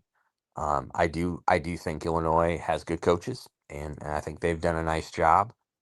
Their schedule is more palatable than Nebraska's. That's just reality. So I had Washington above. I had Washington, Illinois, Iowa, Nebraska, Minnesota, Wisconsin. Then I think I might have had UCLA ahead of Wisconsin. But yeah, in the poll itself, Illinois, Minnesota, Nebraska, and Illinois, the gap between Illinois and Nebraska is pretty big. So I don't know. I think Nebraska's ahead of Minnesota, but again, history tells me that Minnesota has had so much success against Nebraska that they figured a few things out. Minnesota is a hard team to figure. They expect to have one of the best defensive lines in the country. I do think that's going to be the case. I do think that teams will be able to throw the football on them, though. They were able to do that a little bit last year. I think they'll be able to do it again. And then with Minnesota's offense, it's just always a question mark about, can outside of the 1 year in 2019, they have struggled to generate, offense points. And so every year Minnesota will lose a game they probably shouldn't lose, and then they'll keep a team down and they'll win a game they probably shouldn't win. This year Minnesota goes to Purdue, and if you were going to say what's the game Purdue's going to win that you didn't think they were going to win, that would be the one that they would beat Minnesota and Minnesota would lose a stupid game, and then Minnesota will beat Michigan. Like, for example, Michigan goes to TCF Bank or whatever they call it now, and is it Huntington Bank? I can't remember. Anyway, Minnesota will have a great crowd for that game, and it will not surprise me if Minnesota beats Michigan on that day. It just won't. So that's what Minnesota does, though. They'll beat a team they shouldn't beat, and they'll lose to a team they shouldn't lose to. Sam, you mentioned Illinois and experience a couple minutes ago, and I'm fascinated by them because it kind of felt like their superpower the last 2 years was their experience, not only in terms of returners on the football field, but also in terms of retention of the coaching staff as well. How do you feel about Illinois this year now that a lot of that has flipped? The coordinator moved on, did he not, or is he still? Yes. Yeah. Where'd he go? I can't even remember. I think they were ready to part ways. My understanding of it is that they were ready to part ways, and that whatever it had run its course, that he was running Walter's defense, and so they were ready to part ways, and they were giving up. They were giving up some points the last couple of years. Just know they brought in Houck. Because they got him from Montana, remember? Yeah, I think they feel really good about what they did on defense in terms of like who they brought in and what they're doing and the scheme they're going to run. Went to Notre Dame. Yeah. Okay. Yeah. And he's not the coordinator there, but I can't remember. I think he's don't quote me. Co-coordinator? Nope. I think he's coaching defensive backs. Yeah, that's. I can't remember exactly what it was. I think he's got defensive backs. Right. I wouldn't describe them as having a great defense last year. Anyway, I think offensively they knew who they are. They have a great identity on offense, and they went out and got a quarterback who fits that identity. Mobile without being a runner, can go get a first down, but isn't gonna get hurt. They have a good collection of skill talent. They moved their best running back to tight end, which is interesting, and Fagan. It's a good offense. Yeah, I mean, they have a good identity on offense, and so they do a nice job of being who they are. And I think that's one of Bielema's strengths, is that you kind of know who they're going to be, and he knows who they're going to be. Of the 5 teams that signed transfer quarterbacks, and I don't count Penn State in that because all that guy did was follow Matt Campbell to Penn State. But of the other 5 teams that signed transfer quarterbacks, Illinois is the only one bringing him to Chicago. And I actually approve of that. Like, I think that Brett Bielema is like, this is going to be our starting quarterback. We're going to bring him. Like, he does a good job of just leaning into reality and then just embracing, like, this is who we're going to be. And Caden Hauser's our quarterback, and he's going to come up here and speak, and there you go. Whereas Nebraska's being more cautious. Indiana's being more cautious. They're not bringing Josh Hoover to Chicago. Wisconsin's not bringing Colton Joseph, and then I can't remember what the other one was. Northwestern's not bringing Aiden Childs, which I guess is fine. Who cares? But they're not. Illinois just is who they are, and I think they do a nice job of leaning into their identity. So I like teams like that. They are changing on defense, and we'll see what they do with it. You only got a couple of chips left to play, right? Red or black. You like Hauser or Joseph? Because we're going to get to Wisconsin next. If we're talking about what those guys did at their previous schools and what their new schools know how to do, I'll take Hauser, because I think he's being plugged in to an offense that is A, similar to what he was doing, and B, knows what it is. I still don't think Wisconsin really knows. They've had a run of bad luck with guys getting hurt, and I just don't know that they have a full definition of who they want to be. So, it's nothing against Joseph. I think he's a good player. I think Wisconsin's going to have to figure out really quickly who they want to be. And the unfortunate part, and it's unfortunate for them, is that their very first game, their offense is not going to come out like a house on fire. Like, if they win the game, if they beat Notre Dame, it's going to be a 19-17 kind of deal. And that's tough. You want your very first game for a brand new quarterback to be like an opportunity to make a few mistakes, but also have a big game. If Colton Joseph makes 2 mistakes against Notre Dame, it might cost them the game. So they're going to be probably pretty conservative, and they're going to try to probably play to the crowd and play to their defense, which is going to be good. So we won't know exactly what they're going to be until a couple of weeks in, because they have to try to go win a very difficult game off the jump. Notre Dame is a very good team. They're very good, and they have a very good staff.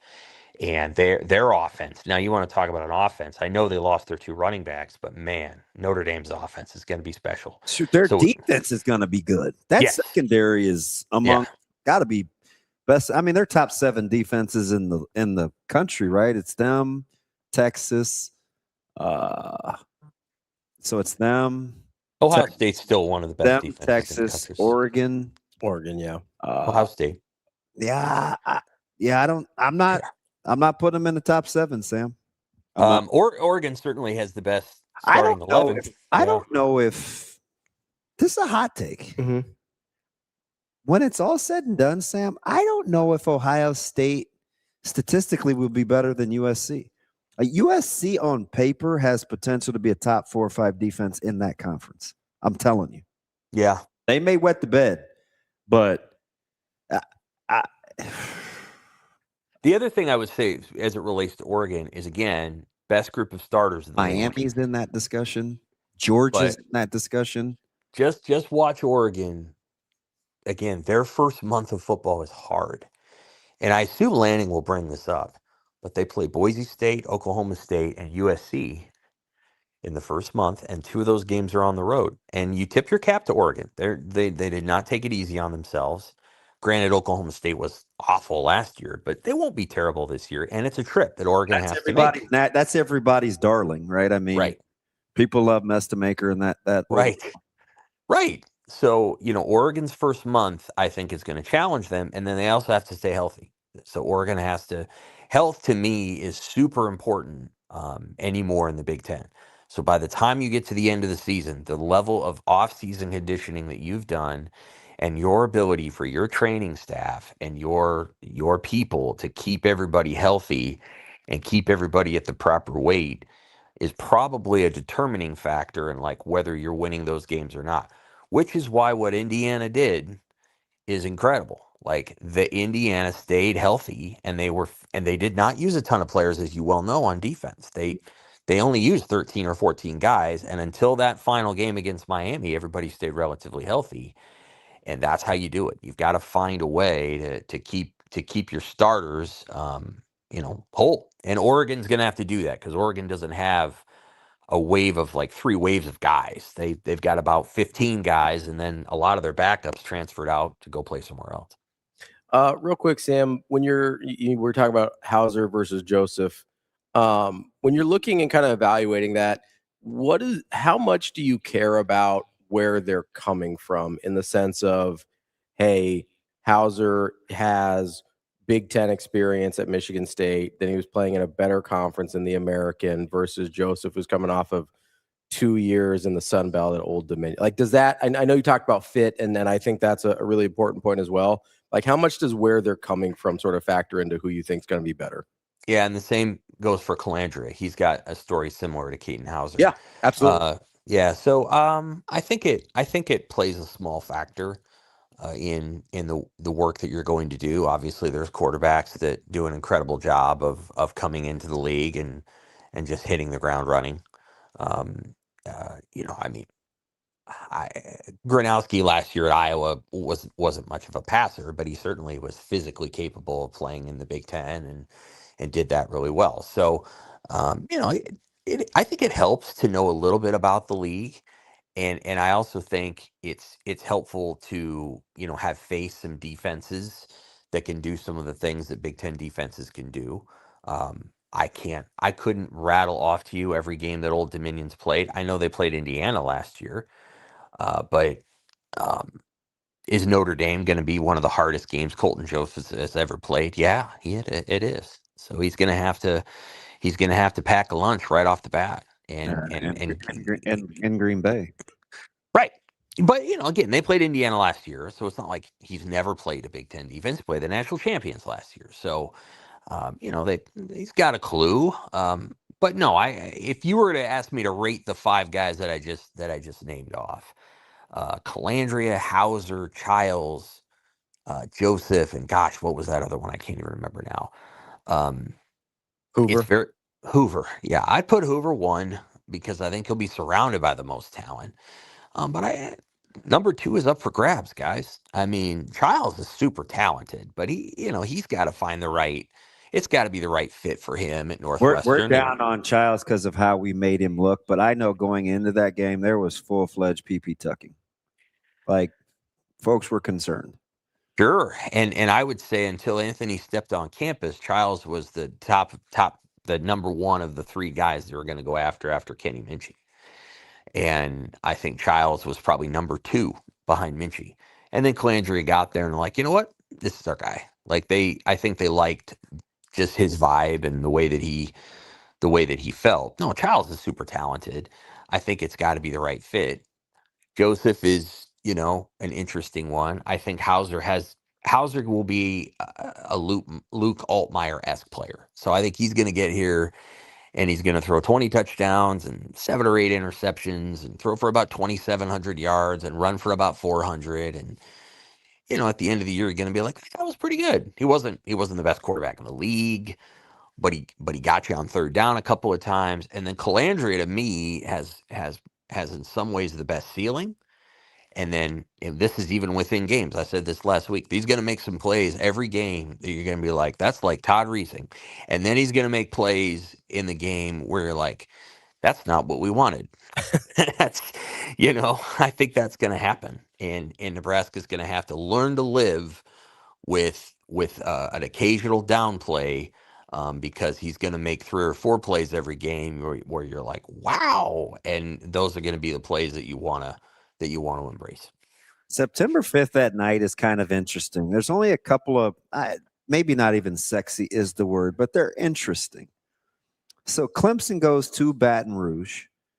The Jackrabbits go to Evanston to play Northwestern. And South Dakota State's got an NFL caliber quarterback in Chase. So they're interesting. UCLA's got a late night tilt at Cal. I still think Cal is the slight favorite.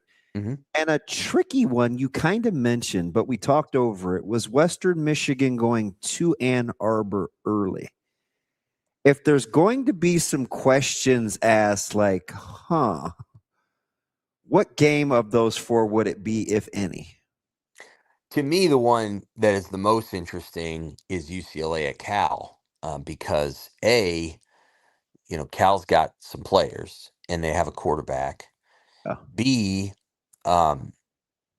we're going to get to see what UCLA wants to do with Nico Iamaleava. If you were going to I wrote about this last week that the Anthony Calandria rushed for 677 yards last year. That would have been the most rushing yards of any Big Ten quarterback in the last 5 years, which is just telling. I think Iamaleava could run for 1,000 yards this year. I really do. I think the way they're going to use him is what I'm going to be watching. Because in my opinion, if they're using him to win games, they will be using him and running him a lot. Now, if they're using him to, hey, we want you to go to the NFL and have an opportunity to just show your stuff there, then maybe they'll use him some other way. But if it were me, I would have him in a spread option. We're going to run the ball a ton. You're going to be Jaden Daniels at LSU. You're going to be Lamar Jackson at Louisville. You're going to run all the time. And if that's what Chesney has in mind, A, I think UCLA could be a dangerous team. And B, Iamaleava is going to have a lot of rushing yards. And, he's going to run for. So I'm curious to see, is UCLA going to be, are they going to be like Oregon?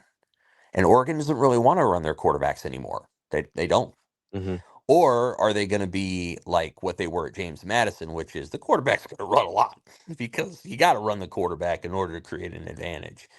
And so I'll be curious to see which way they tilt. Because the thing is now, like, you don't want to run your quarterback. You win. Your quarterback can be mobile. He can scramble. But even like, you don't. Nebraska's going to have to be strategic with it. Right. Like, you don't. The Big Ten now, you don't do it. Like, it was all the way up until Urban Meyer's retirement, or whatever we called that, his departure. I mean, JT Barrett was running the ball all the time.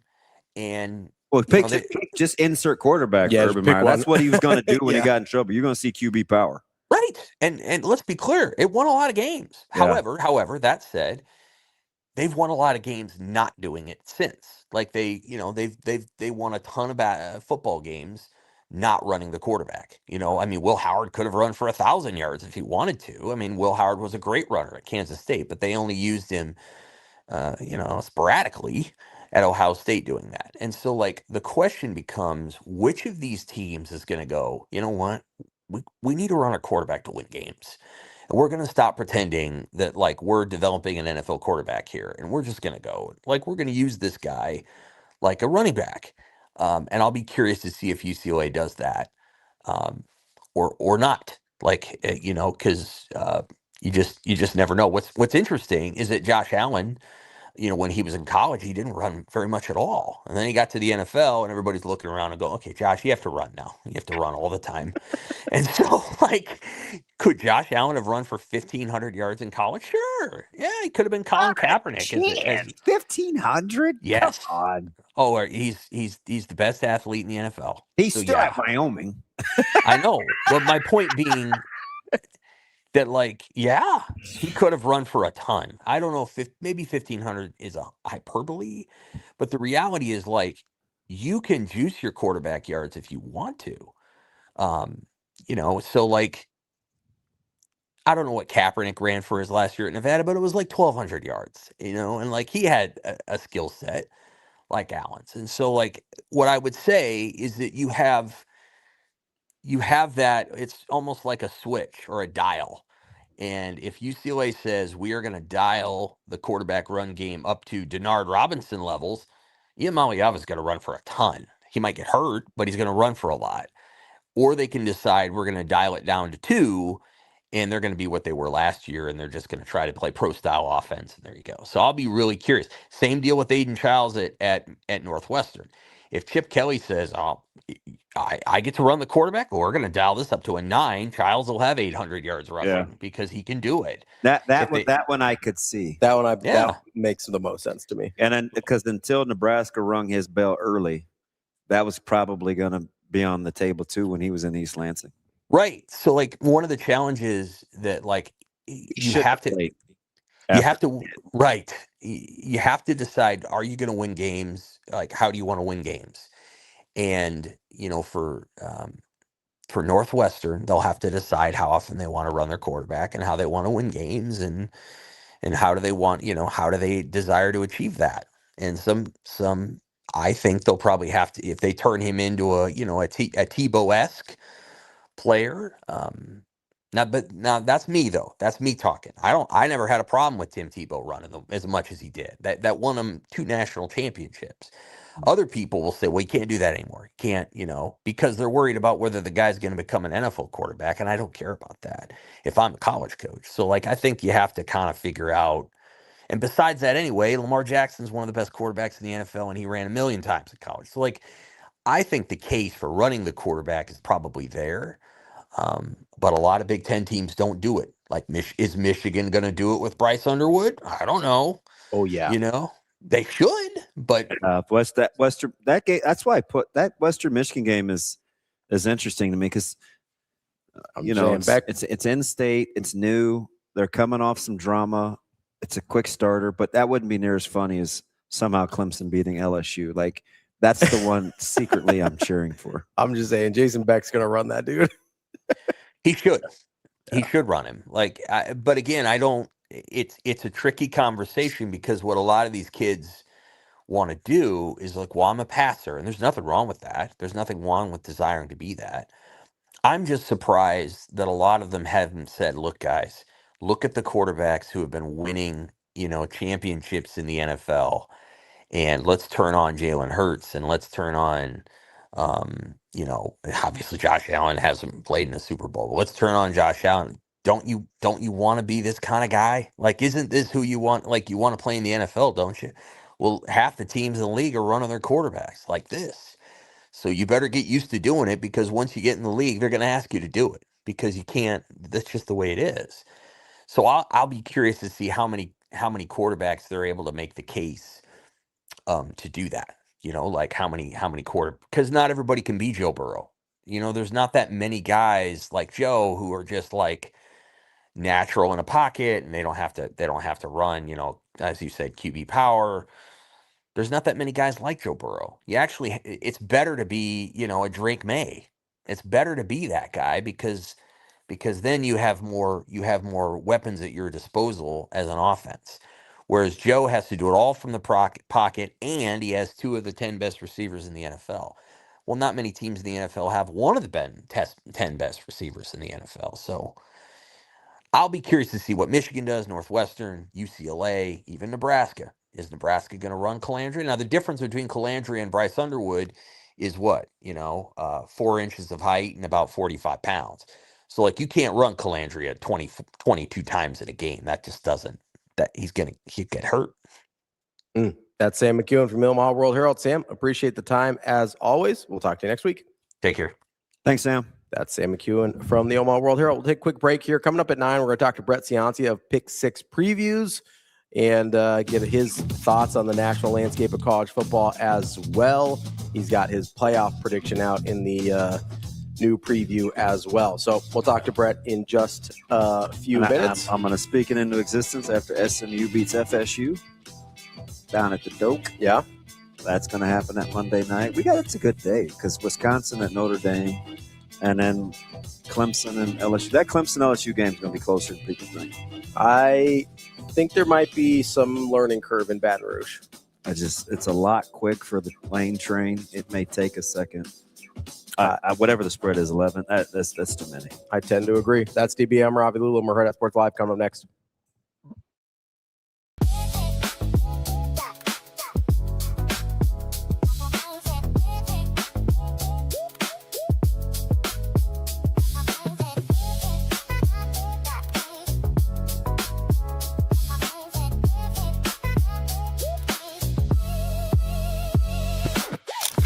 It's time to sizzle into summer at Edwards Kia. Lease the 2026 Kia Sportage EX starting at $249 a month. Turn up the heat on your next lease. This July, the savings are as hot as the season. We've also got the 2027 Kia Telluride S starting at $449 a month. Don't wait. Sizzle into summer this July at Edwards Kia. It pays to make the drive to Edwards Kia.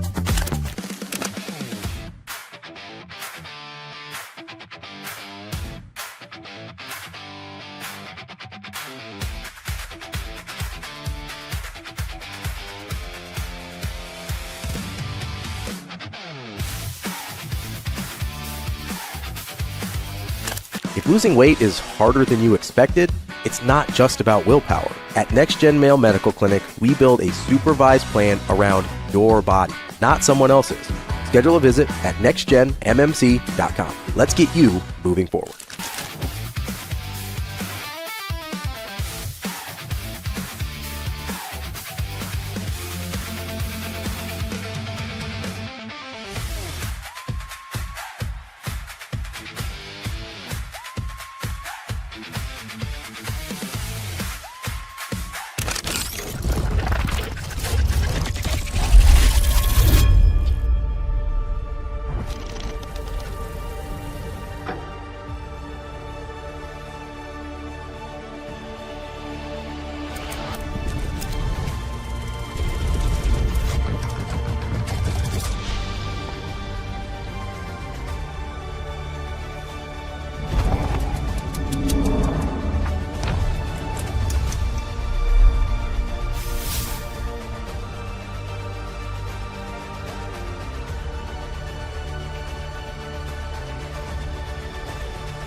Gosh, I wish I had this when I was younger, but I think it's really cool to incorporate Jesus and volleyball and sports, and to be able to not make it two separate things, but make it one conjoined unit. And so I think sometimes we get lost in stats and in status and all the things that come with sports. And so it's really cool to watch these kids incorporate their faith in their sport. So it's just been a great couple days of just like getting to know girls and their stories and their testimonies, and just pour love into them. Ultimately, that's the point, is to pour Jesus and to pour love into these kids, because sometimes volleyball and their sport is all they identify as, and that is a straight lie from the devil. We are more than just our sports and what we do, but we are followers of Christ and his children ultimately.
You're listening to Hurrdat Sports Live.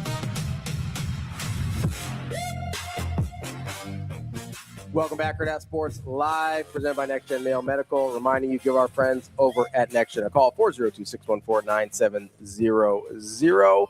However you're feeling, however you want to be feeling, they can close that gap for you, as they've got weight loss, testosterone, peptides. Wait, what's it called? Weight loss? Did you say testosterone? Testosterone? Oh, okay. Start spell with a T.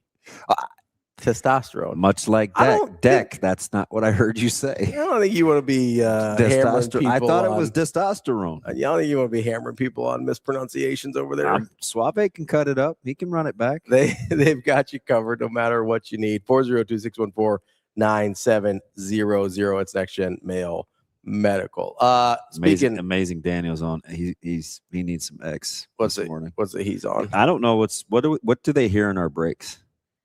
I don't know. What do they hear? Oh, they just have music, right? I think it's just music. Yeah. Or the commercials. what they got going on in the commercials. We got our next gen commercial in there. Sometimes we have our friends over at Edwards has commercials in there. Whatever we got. Yeah. Got interviews. That's where Caleb got his vehicle. Edwards? Yeah. There you go. Went to go see Heath. What'd he get? I don't know the name of it. Something 5. I don't know. Something 5. I think it's all-wheel drive. It's like a sleek sedan looking thing. It's a 5. He's got 5 on it. Whatever you guys. Rico, do you have the Cleveland.com poll up for us? Rico, I still need to. Rico, when you get a second, can you or AJ pull up Ravi talking about testosterone, please? We would never do that to anybody. Dude, I still have tire marks on me. Why would I try? I'm still pulling rubber out of the old flesh. Why would I call out one of my friends and coworkers? I have no idea. Why would for a potential Freudian slip? I don't understand. Yeah. So what do you think about this, young Ravi? Well, I think Ohio State might be high, just off the first blush there. I don't think I could put them lower than 3 in good conscience, but I think I would take both Oregon and Indiana over them. Okay. I think I take Michigan over USC. Well, you don't like any of the Cleveland.comians. I think there may have just been some historic voting going on here. Sam likes to defer to history. I think maybe there's some of that happening here with the histrionics. That's a different thing. With the Cleveland.com poll. I think Michigan should probably be 4. I'd put USC 5. I don't know what to do with Penn State. I know we like their schedule, or if you're a schedule talk person, so that's fine. Washington's high for me. Do the points in between matter? Sure, yeah. So yeah, I mean, if for Ohio State, Oregon, and Indiana, it was 540 for Ohio State, 527 for Oregon, 509 for Indiana. Then a drop, 446 for SC. I'm surprised they like SC 4th. Like, their schedule's pretty tough. Yeah. And they're getting the benefit of the doubt. Yeah. Like, I think I'm surprised they like USC 4th. I would have put Michigan 4th, USC 5th, personally. I can understand if you put Ohio State ahead of Indiana with the turnover they had this past year for Indiana, but I don't know how you put Ohio State ahead of Oregon. Yeah, 6, 7, 8. I'd say that's all got to be razor thin margins. 380 to 361 between Penn State and Iowa, which is closer. Yeah. 540 to 509, which is 31 points between Ohio State and Indiana. Yeah, I don't. That doesn't seem doesn't right. make sense to me. I think that group is as closely clustered at the top, those 3, as probably any group of 3 in this. And only 16 points. And I say only. Yeah. Is there about the same between Ohio State and Oregon, 540 to 527, as there is USC to Michigan, 446 to 430? Ooh. I think Ohio State to Michigan might be closer, but I also think Oregon should be first. So I would have Oregon as a bigger gap between them and Ohio State than I would between. For as much reverence as you have for Cignetti, I'm surprised you haven't slotted them 1. You don't even like Dante Moore. I don't either, but I think I know way more about their roster. I think they could very well have win the regular season and then lose in the playoff, and Cignetti does better in the playoff. That wouldn't shock me. They played tomorrow. I probably favor Oregon by 2.5 tomorrow. Neutral site, but probably Oregon by 2.5. But Sig's been pretty good against Lanning. I understand. End of the year, I'm definitely taking Sig. But if I play tomorrow, Harley Hoover versus right now Moore is just want a little time to get him adjusted. And they lost a lot of those JMU guys. I think it may take a little bit of time. Yeah, they're still loaded. No, they're really, really good. Speaking of loaded, we've got our guy Brett Ciancia from Pick Six Previews. 9 already? We were just rambling. I know, we were just bantering about our Cleveland.com poll. Let's get our guy in here. Brett Ciancia, Pick Six Previews. Brett, how we doing this morning? Hey, good morning, guys. Thanks for having me on. It's that time of year again here with the 2026 edition published and shipping out across the country. It was a wide open offseason, biggest coaching carousel I've ever covered. Thousands of players in the transfer portal. So excited to be on, ready to break it down with you guys here with Big Ten Media Days kicking off. It's such extensive reading. And I know, like, you're not an early bird gets the worm. You don't need to be first. I think you like to be accurate. But, man, this has got to get more. Your accuracy elevates, but the degree of difficulty's got to be hard, man. You get all the coaching changes, all the roster updates. Like, this has gotten much more difficult as your accuracy continues on the ascent. Yeah, thanks, Damon. I appreciate that. And you're right. I launched this thing back in 2012. And if you think back to 2012, it was a whole different era. We had the Big East, the Pac-10. We had a BCS national title. And actually, I look back at my first little edition, and I had a tiny little corner of a page called The Transfers. And there was like 20 names in the whole country. I thought it was a cool thing to include. Like, look at these guys, a couple guys that transferred in the whole country. Now you got thousands. So it is insane. It's been a lot more work, but I think that actually provides more value to the reader because I know how hard it is to keep up even with your own school, your own favorite team during the course of an offseason. But now being able to read up on all your opponents, all 68 Power 4 teams in a readable format, telling you who the important transfers are, why they left, why they came, all those kind of things. So I call it a never-ending research project. You're right. It's gotten a lot harder, never-ending, but here we are. I think we got a great product here in 2026. Yeah, remember when we used to look back and be like, "Oh, Russell Wilson transferred. That's weird." Yeah. Oh yeah. That's like a game changer. Now it's like I'm already looking at the teams like, North Carolina State and Mississippi State and Florida and Alabama, these teams that have two good quarterbacks, one's young. I'm thinking, God, who's going to be on the move next year? Like, yeah. In a year, will Bryce Underwood, if this doesn't work, will he be the most expensive quarterback? Like, it's just fascinating how it's worked. But I want to start right at the top in the Big Ten, right? Because there's the whole benefit of the doubt. There's the track record thing. There's the head-to-head thing. How'd you parse through the great roster, the front seven more at Oregon versus the success of Cignetti? He just gets the benefit of the doubt versus Ohio State is the best recruiting team in the country. Like, how'd you parse through the top three in just the Big Ten? Yeah, well, I think it's the most talented top half of the conference in the country. I know the SEC has a lot of playoff contenders, but if you look at upper echelon, national title, real national title favorites and contenders, I like the Big Ten. All three of these teams are legit with Oregon, Ohio State, and Indiana. Of course, you're defending champs. But first with Indiana, I got spooked a little bit by them losing the Heisman winner, the first overall pick in the draft with Fernando Mendoza. His two best receivers gone too. I do like Charlie Baker coming back, but those two are gone. And yeah, I mean, I love Indiana's defense. That was enough for me to keep them in the playoff hunt, in the national title hunt. But they don't have the recruiting track record of Ohio State and Oregon, and you have to really lean on a little bit of those numbers too, just because there's so many new faces year over year. You want a little bit of a recruiting pipeline. So for now, still a top 10 team, Indiana. I love Cignetti as an in-game coach. I mean, you saw his gutsy fourth down moves there to win the national title. That's what it requires to win a national title. Gutsy calls, but calculated risks, and then the players to go execute. So I put in the book here. I think it was the best coaching turnaround job in college football history. I know you have your Bobby Bowdens and Bill Snyder, Kansas State, but I mean, in 2 years, he went from worst in the conference to national title 16-0. So love Cignetti. But I like what Oregon and Ohio State have better this year than Indiana. I mean, first with Ohio State, you hit on it. Number one recruiting in the last 5 years. They just reload every year. 11 draft picks, no problem. They reload. The machine rolls on. Could be the best offense in the country when you have a Heisman candidate quarterback, Julian Sayin. You got Jeremiah Smith, probably the best overall player. More 5 stars at receiver, 4 O-linemen back, and then, of course, the defense. So I like Ohio State at 2.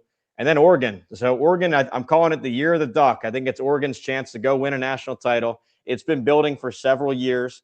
If you look at recruiting, 3 straight top 5 recruiting classes, and then 2 top 5 transfer hauls on top of that. It could be the most talented starting 22 in the country. And I've got them to go all the way, win the national title. In fact, for the Pick Six Previews readers out there, you might remember in last year's book, the 2025 copy, I put down there that Oregon is my national title pick, not here in 25, but next year, 2026. And here we are 12 months later. I held that long future. I like Oregon to win this year's title. Which bugs you more? Hartline at South Florida, Stein at Kentucky, or Tosh at Cal? Two teams at the top who've lost integral pieces to their staff. Yeah, probably Will Stein leaving, because when you think of Dan Lanning, he's an ace defensive coordinator. He came through the Saban and the Kirby Smart trees. I just know that we're going to get a Lanning defense again, despite them losing Tosh Lupoyu. I got to talk to him. He's a phenomenal coach, and he's excited to be back at Cal, back at his alma mater. I mean, he's intense. I love it. Good recruiter too. But anyway, I think you're still going to get a Lanning defense. And they hired from within. There's all these future NFL picks on their D-line, and their secondary, you look at it, I think it might be the most talented secondary in terms of recruiting firepower. I know it doesn't always translate, but recruiting firepower, 4 5-stars in the secondary alone, 4 more top 50s. So if you follow recruiting, I mean, top 50 is almost a 5-star.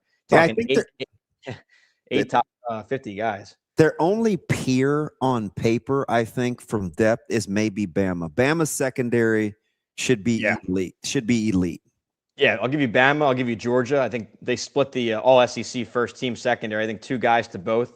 And I agree with you. That's the strength of Bama's roster this year. Georgia always going to have it. They got a couple All-American guys. Yeah, so Oregon, I love Oregon's defense to continue. They were top 5 in all my numbers last year. If you're looking at the preview book, you see a lot of deep green. Dark green colors is good. Red is bad, but it was a lot of dark green on the Oregon defense, like a perfect team. So anyway, I like their defense to continue. I have questions maybe with the offense, just because, like I said, Lanning is a defensive guy. Ryan Day is an offensive guy. So losing their respective coordinators, I think they'll be fine on their sides of the ball. So maybe a little bit at Oregon's but I mean, you look at this offense, I don't see any weakness. You got Dante Moore to come back from the pros. Everyone thought he would go as a first rounder. He's back after a top 5 QB rating last year. The running backs were freshmen last year, and they broke through and broke to the top of the roster there. They're both back. They get healthy receivers again. You get Evan Stewart back, who was their original number 1. He was knocked out with a fall camp injury. He's now back. DeCorian Moore at the other receiver spot. 5 stars galore. I keep saying it, but it's just an unbelievable roster. Reload at tight end, reload offensive line. So, yeah, I mean, hey, I like all 3 of these units here. It's hard to pick them apart, but I'll just trust Lanning's defense and Day's offense, given their track records. We were talking right before you came on with us here about the Cleveland.com poll, and we're kind of debating that 4 or 5 spot between USC and Michigan.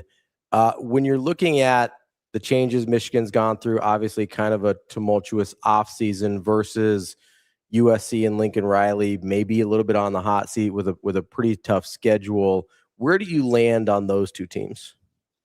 Yeah, well, I went with USC number 4 and Michigan 5, so kind of similar to the poll there. But I see a kind of a difference here. I think with Michigan, it's a coaching transition season, and I love Kyle Whittingham. You guys know I'm a Utah guy. I love what he's built out there, and he's trying to recreate it here by bringing his offensive coordinator, bringing another former Utah BYU type coordinator, Jay Hill, on defense. Brought all his star players from Utah too. You're talking his defensive line, his defensive backs. So I like what they've put in here. It's all about Bryce Underwood. That's the big key here. It was definitely a freshman type season. And, you expect that. It's a true freshman. But he came in with number 1 grades, 5-star grades. You'd expect a little more. So I put this really simply. Their season really depends on Bryce Underwood's development. It might be an easy answer, but really, if he comes out like a true 5-star, all-conference type player, then that's a playoff team. If he looks like he did last year, they're going to go 7-5. So anyway, I've got them 5th. They have some strengths at certain spots, but with USC, I actually put them in my playoff. They were my last team in. I think Big Ten gets 4. I think the SEC gets 4. I think you're going to see a split there compared to the tilted SEC with 5 last year compared to 3 Big Ten. So anyway, I think 4 and 4, and USC is my 4th. What I like, you love their offense. It's a Lincoln Riley offense again. Jaden Mayava's back. We've already seen him thrive in this offense. 4 offensive linemen back. They always reload at receiver. Running backs are healthy again. So I love the offense. What made me think playoff and higher caliber this year, USC, is what they brought to their defensive line. It's really stockpiling recruits. Remember, USC signed the number 1 overall high school class. I know that they're going to be young 18-year-olds, but looking at sheer firepower, it's all on that defensive line. And I love the coordinator hire. Gary Patterson, Mr. TCU coming in. He knows how to build a defense. he was quoted saying he's never had a defensive line this big. He's never seen such big bodies on his line. So I like those quotes. I like that trend. So I think USC finally gets a defense to pair with a Lincoln Riley offense. Listen, I'm right there with you. And I know there's Georgia, there's Texas, there's Oregon, there's Oklahoma, Ohio State, Miami, Indiana. I think this is my hot take about the Big Ten just on one side of the ball.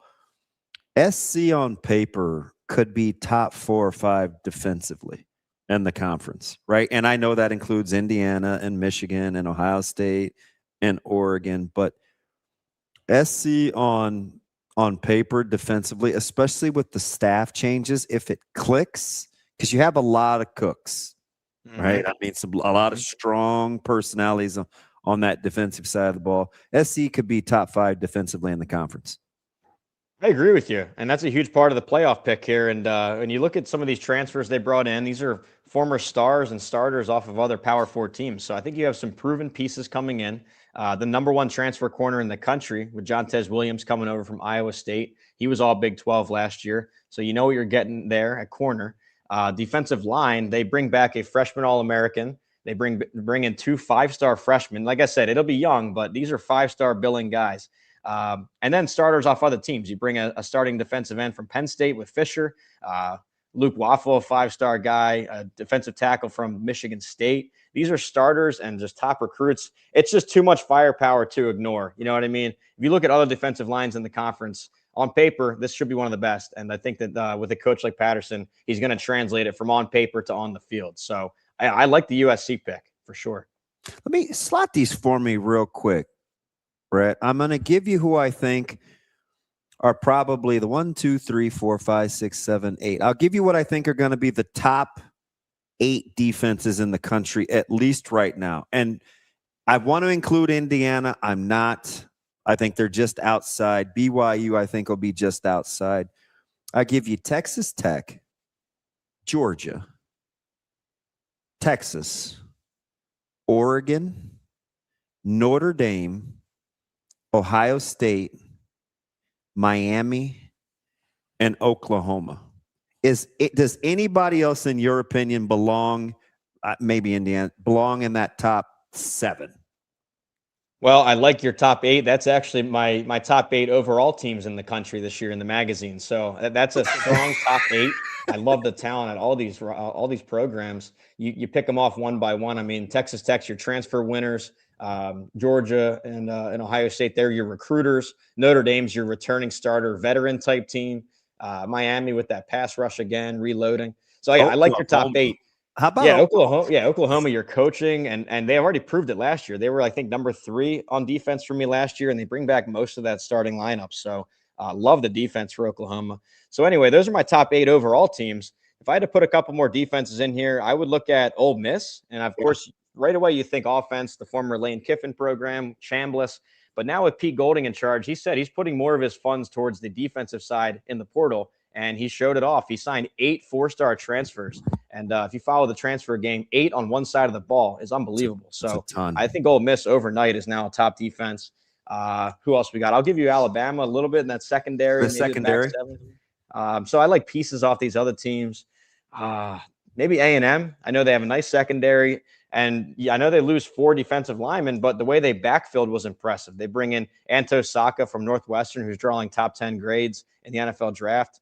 And then, bits and pieces, like Louisville's pass rush, I love. So SMU's linebackers. They're going to be a handful in that opener. If they win that game, I will not be surprised. Yeah, absolutely. That's going to be a sneaky great game in the opening weekend. BYU, they're veteran. I like you have them 10th. Indiana's got to deserve a top 10 spot. I agree there. I know. How about an Auburn? How about it going way off the grid in Auburn? Because you have a coaching change. So that's my SEC dark horse. I picked one in every conference. Houston's in the. I get the Oklahoma State fawning. I got Houston.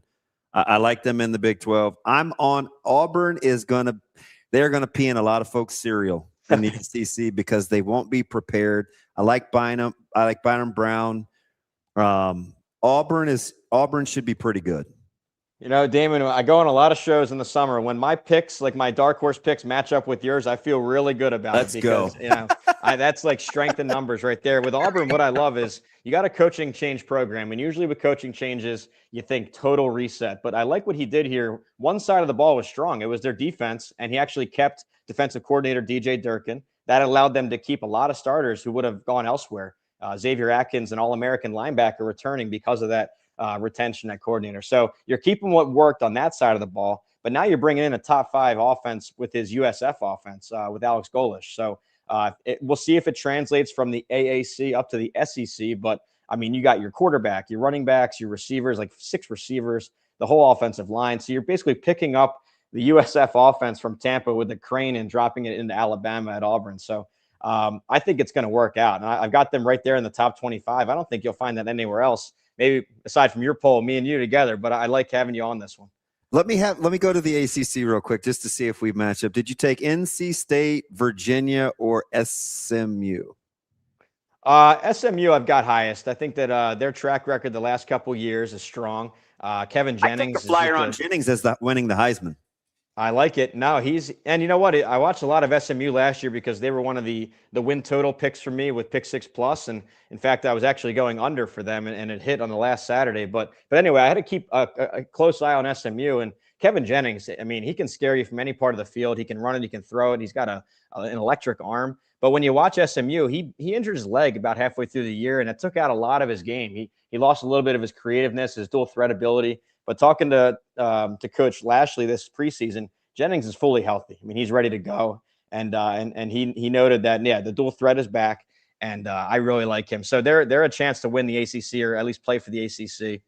The other team you mentioned, NC State. This is strictly a schedule play. I don't like what happened with their roster this offseason. They lost a lot of starters to the portal and didn't backfill any at all. But when you look at schedule, they draw 5 of the bottom 6 in the conference. Like, you could not script a better league schedule. And some of these teams get hit with all the top 6. So NC State on schedule alone should get to 7 or 8, maybe even 9 wins. Lot in there. I got to go back though for a second. I'm not quite. Listen, I watch a lot of SMU. I understand. We watch them together almost. Upside of Kevin Jennings. I also think he's going to scare you with some of his decision making as well. Like, I think there's the scary. I think ends up on both sides of the coin with Kevin Jennings, but I do think he's going to have a good year. I don't know. There's some of every once in a while I'm like, don't love that. Texas gunslinger for sure. Yeah, like there's a risk reward there that I'm not sure I love his ratio, but that's neither here nor there. The one that I wanted to talk about first was you're high on Texas Tech this year. You know, we mentioned the turmoil kind of the Michigan offseason. I don't think anybody had more turmoil than Texas Tech did this offseason. I know this is probably the defense doing a lot of the heavy lifting here for you, as they did for Texas Tech last year, to be fair. Why so high on Texas Tech when they've had such a interesting offseason, let's say? I was a little shocked to see the coaches down at Big 12 Media Days. They did their poll and they picked BYU to win the conference. And, you know, no slight on BYU, but I think anybody objectively looking at this thing would pick Texas Tech until proven otherwise. I think that's a little off the field politicking going on there. But yeah, you look at Texas Tech. I've got 2 numbers for you, and it's all about talent acquisition. It's all about star power, and you saw it work last year for them. First, you look at the transfer portal. You look at 4-star or 5-star transfers, right? Texas Tech signed 20 the last 2 years combined, 20 of them. The average Big 12 team signed 2. So you're talking 20-2 in terms of 4-star transfers. It's all future NFLers. And speaking NFL, the other number was, if you look at the East-West Shrine Bowl, they put out their NFL 100 or whatever, their watch list for the NFL draft coming up. I know we're early for NFL draft, but their watch list is a good indicator. Tech had 27 future NFL draft watch list candidates. The next closest in the conference was 12 with TCU. So 27-12, more than double the second place team. So just that alone, like those kind of talent numbers, they're in a different ball game. I know the quarterback was a controversy, but I've already seen this backup, Will Hammond, play. And he came in against Utah. It was a tie game, and he led 4 straight touchdowns in the fourth quarter. I mean, I know it's a small sample size, but like, this guy's a top 200 recruit. He's had some big wins. I think he's ready to go. I know injury concerns, but I think they're fine, no matter who's at quarterback. So I like Tech to win the conference, and by virtue of that, they're going to be favored in all 12 games. probably 12-0, and then you're talking maybe another top 4 playoff bid. Now we'll see if they can do better in January, but I think for sure the Big 12 champion pick. Let me ask you, I'm going to ask you about 4 quarterbacks, and they're all intertwined. They lost the current coordinator. Who's most affected by the gain or loss? Levitt getting Weiss, Chambliss losing Weiss, Avery Johnson getting Klein, or Reed losing Klein?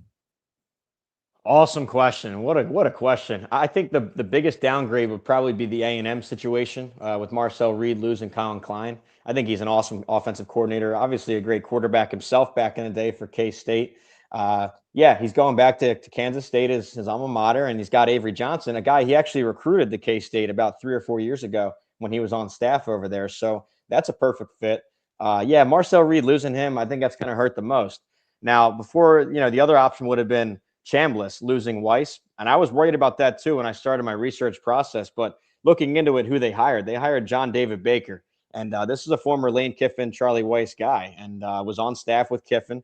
And they asked him, "What are you going to do with this scheme? Are you going to keep it the same?" He said, 90% the same scheme as last year's Ole Miss team. It's very similar. Number one in terms of tempo too. You look at the snaps per minute and all that, snaps per second. They are fast-paced tempo. I think it's going to look a lot like Ole Miss did last year. So I feel good about Ole Miss. Obviously, Levitt gets an upgrade at LSU.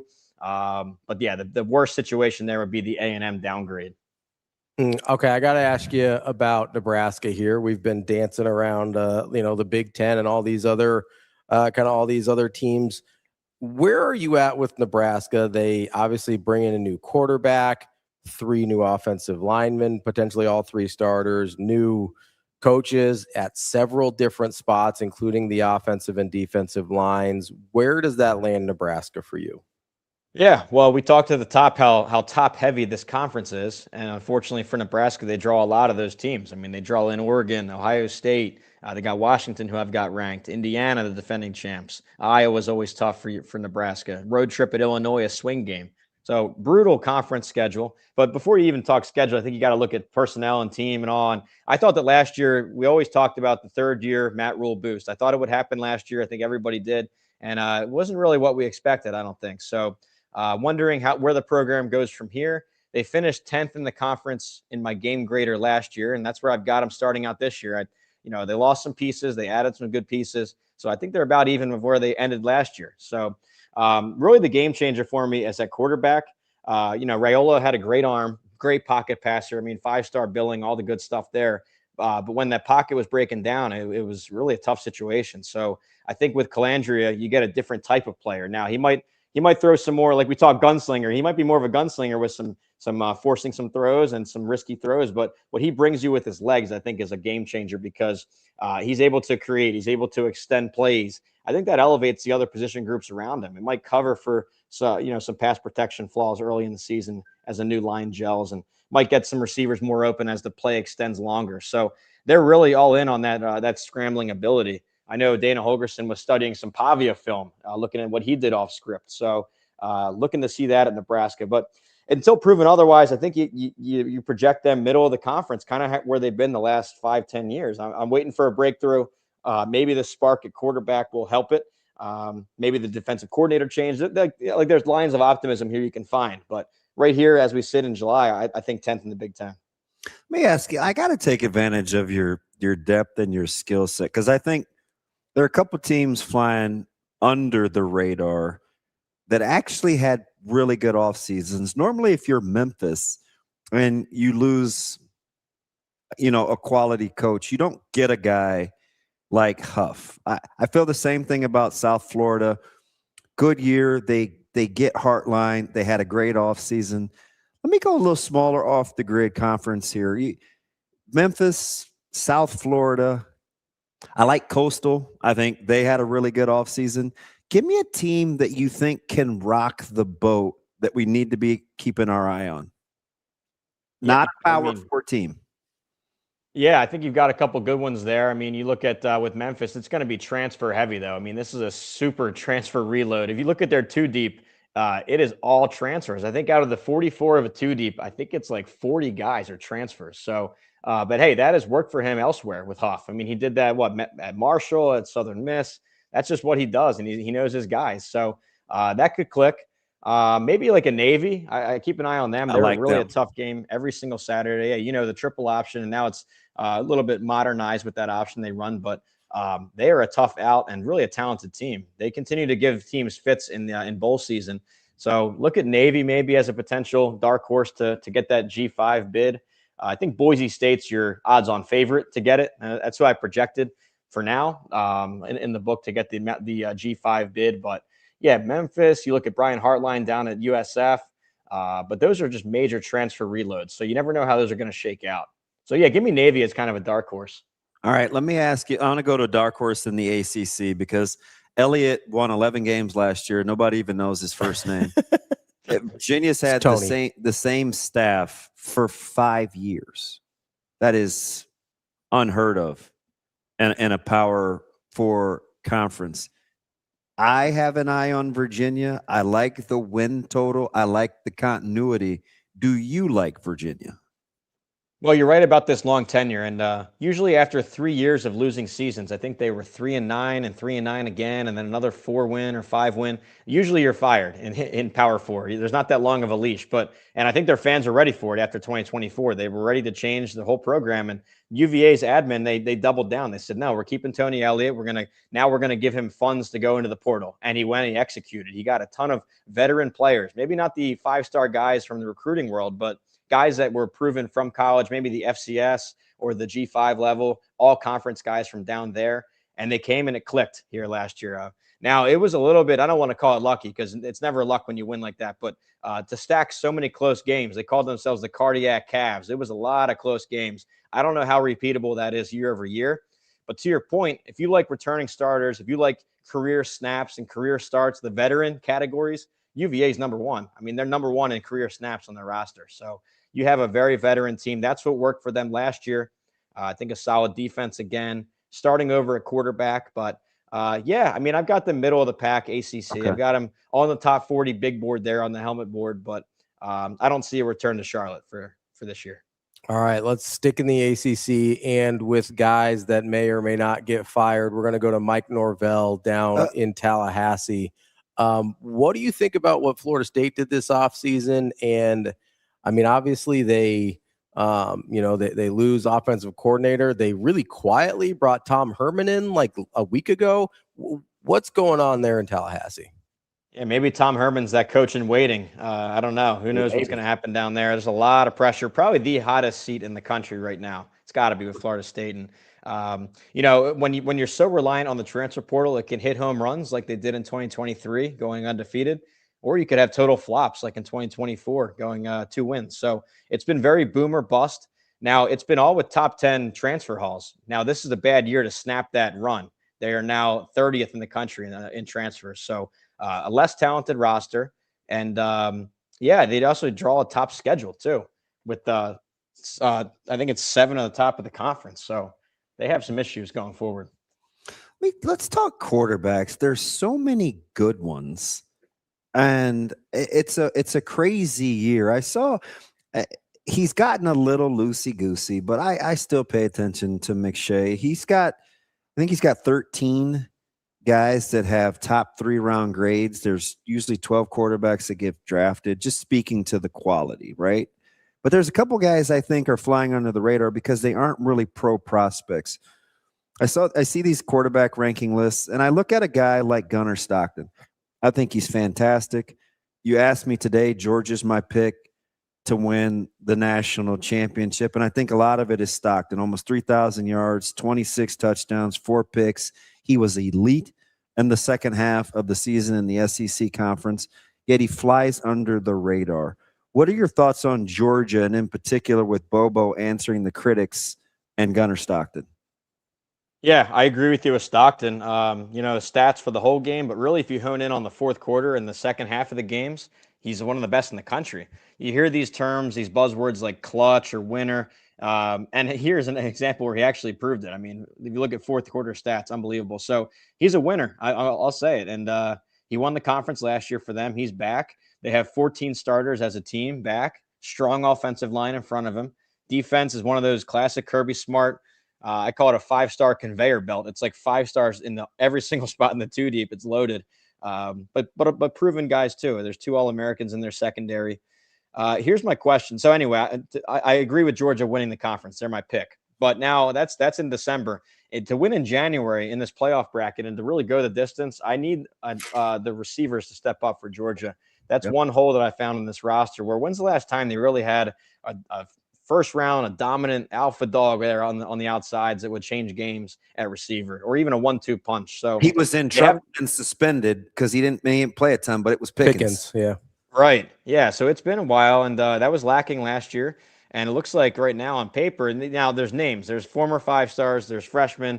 It certainly has potential, but I need somebody to step up and prove it. So, we're splitting hairs here at the top of the top, but for them to really go chase a national title, I think you need a revamped and somebody to step up on the outsides. I'm going to stay with the quarterbacks. They changed addresses, and they're getting a ton of love. Obviously, Levitt gets Weiss and Kiffin. That's fantastic. But Mensa, who's as a Heisman favorite, still has to deal with Cristobal in Miami. But listen, Ward, Beck, those guys have found a way to get better. Who's benefiting more from the change of address, Levitt or Mensa? I think Mensa. I really do. I think it's an upgrade at Miami. I like Carson Beck too, but Darian Mensa, you look at his skill set, he's really a downfield passer. I think he had the most downfield vertical shots in the country last year. So you bring him in, and what do you pair him with? Arguably the best receiver core in the country. I think Ohio State's got him beat, but that's about it. Maybe Texas. But you look at Miami, you got Malachi Toney in the slot.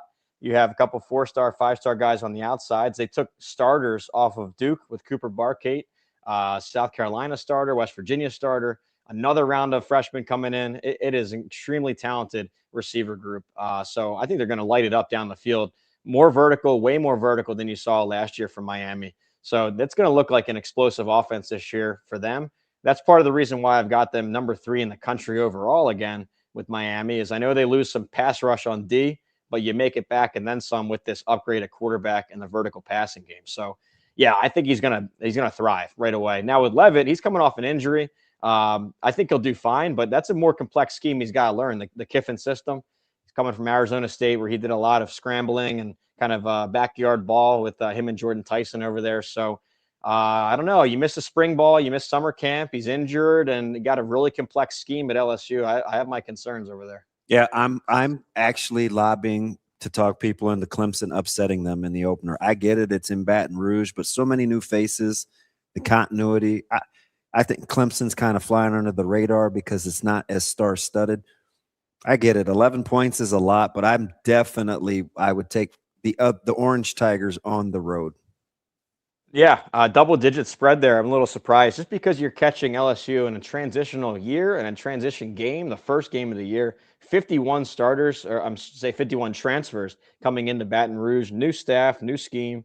Yeah, I mean, now I'm not so high on Clemson themselves. I think that they really missed out this offseason. They lose all 5 offensive linemen. They lose their quarterback, and that happens, but they didn't sign a single lineman from the portal and no quarterbacks from the portal. So you're really just doubling down on how you've recruited, and usually they're fine, but I like to see when teams supplement from the portal.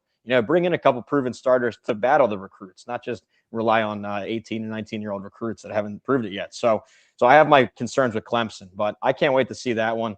Luckily for Clemson, they catch them first game of the year. They catch them early because in November, that LSU team will look a lot different. Brett, you mentioned Malachi Toney a minute ago when we were talking about Mensa. Where does he rank for you in your non-quarterback playmakers in the country? Malachi Toney? Yeah. He's got to be top 5. I mean, you think of it, Jeremiah Smith, probably your number 1.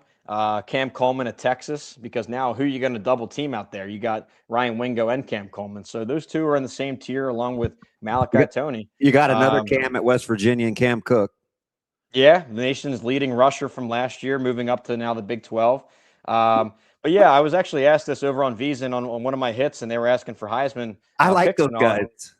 Yeah, no, they're it's great talks over there, and they were talking Heisman odds a little bit, and I said, hey, I really keep an open mind to all positions. I'm a Heisman voter myself, and case in point, I picked a linebacker last year. I picked Jacob Rodriguez from Texas Tech as my number 1. So I keep an open mind. But with that said, this is really the year of the quarterback. I mean, it is so deep at this position. Usually quarterbacks win it anyway, but it's deeper than ever. I mean, you could argue 15 different guys to go win the Heisman from the quarterback spot. So it's quarterback heavy. I'll give you Jeremiah Smith and Malachi Toney, Cam Coleman, maybe one of these huge rushers like an Ahmad Hardy if he goes for 2,000 or something at Missouri. Or Lacey. Can I interest you in Kewan Lacey or Ryan Williams? Maybe Kewan Lacey, but I'm really going all in on Trinidad Chambliss this year. I think he has the star power. He's the creator there for them. The way that he scrambled against Georgia, so I think he's going to get a lot of the Heisman spotlight. It's funny how it works like that, but a guy like Ahmad Hardy, where he's going to get 1,500 again, maybe 2,000 rushing yards, something like that. Yeah, we'll see about Alabama. I have my concerns. It's the most question marks I've ever seen from an Alabama team, and I've been doing this now 15 seasons. It's since the Saban dynasty, a little post-Saban now. Most question marks I've ever seen from Alabama. So I've got them all the way down at 16th in the country, way outside the bracket. I have my a lot of concerns with them. I agree. And when former players, and one guy I think flies under the radar, I think he's a great analyst, especially in the SEC. I love listening to Roman Harper. I think he understands the game completely. I think he understands talent. And he said he can't get over their perceived lack of toughness and along the O-line and the D-line. And it sounds crazy. But then Ravi and I broke down this whole deal, SEC Media Days. I don't hear that in Kalen DeBoer talking either. So I'm not surprised that folks that have played there think that it doesn't show up on the field either. I mean, they got whooped with peers physically last year. Yeah, no, it's true, and it did not look like the usual Alabama team that we've covered all these years, and especially, I mean, you can look at stats. They were the worst rushing attack in school history. In the postseason, they averaged under 1 yard per carry running the ball. They couldn't get any push at all. Couldn't stop the run either. So that's a pretty bad formula at Alabama and in the SEC. Yeah, so I don't know. I think I have some serious questions in their run push, their defensive front seven, and I've never seen this too. Usually they used to poach other stars from the transfer portal, other starters off other teams. Instead, they had starters leaving on their own accord from Alabama. You have your receiving leader, Isaiah Horton, go to A&M. You have two starters off your defensive line, both pick up and go to Ohio State. And they didn't really backfill enough from the portal that way. So, and then, yeah, you can look at stats. You can look at personnel. You can throw that all out the window. Just watch the Indiana game again. They were pushed around like for 60 straight minutes. Just tinkered with by Indiana of all teams. So, yeah, I have my concerns. I've got them outside the bracket. I've got them 8th in the SEC. I never thought I would do that with Pick Six previews, putting them 8th within the SEC, but here we are. All right, last one from me. And again, I asked this question to a couple of our national guys as well about Michigan, but this is probably an even bigger brand. For as much as Texas is talked about all these other things, I still feel like they're a little bit of an afterthought in the national title picture. Arch gets the but even though he had the fantastic half of the season, the D-line and the secondary will get some headlines. People will look at what happens on the offensive line. Or maybe it's just because everybody goes to Texas Tech and Texas A&M now as the stars leaving Texas, which is shocking. Is Texas flying under the national radar? Well, it's an interesting question. I mean, if you look at SEC Media Days, they're certainly not flying under the SEC landscape because they were just swarmed at Media Days. They had the most attention, I think, of anybody. Maybe Lane Kiffin, but then probably Texas number 2. So they're all over it. I mean, with a program like that, with a budget like that, and a history like that, it brings a major spotlight every season. Now, in terms of like preseason ranking, maybe I agree with you there because remember last year they came in as the number 1 team in the country, AP number 1, Heisman number 1 favorite, Arch Manning. So that has at least cooled off a little bit. They're coming in, they're checking in, 6th or 7th or 8th nationally, and Arch is in that pool of maybe 10 quarterbacks that could win it. So it's taped off a little bit, but now I think when you look at what they signed through the portal, I think that the expectations are as high as ever for them, and it looks like they put enough pieces around Arch to let him thrive. And he really grew up as the season went on. I want to give him his credit. Really, the second half of that season, he really thrived. He outdueled Marcel Reed in the A&M game, put up some better numbers as the season went on. So, Yeah, maybe not your number one overall spotlight, but they're certainly expected to be a playoff team and then some in the bracket. That is Brett Ciancia from Pick Six Previews. Excellent stuff as always, Brett. Rapid fire, man. We appreciate it. Oh, anytime, guys. Always great conversation. Talk to you soon. As Brett Ciancia from Pick Six Previews. Let's take a quick break here before we move on and wrap up the show. That's DB. I'm Ravi. Lulla. More Hurrdat Sports Live coming up next.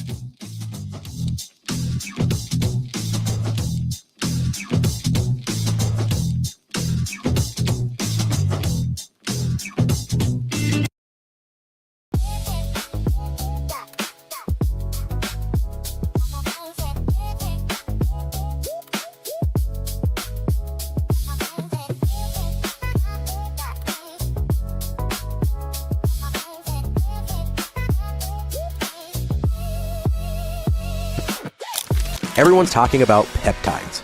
You are doing it right. At NextGen Male Medical Clinic, peptide treatments are clinician guided, tailored to your goals, monitored for safety. Call today or visit nextgenmmc.com.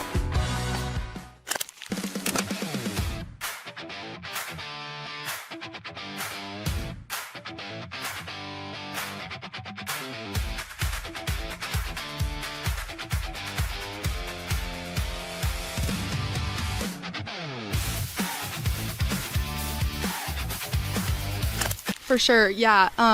All the people coming back that were on the team previously were just such a big part of this team leadership-wise.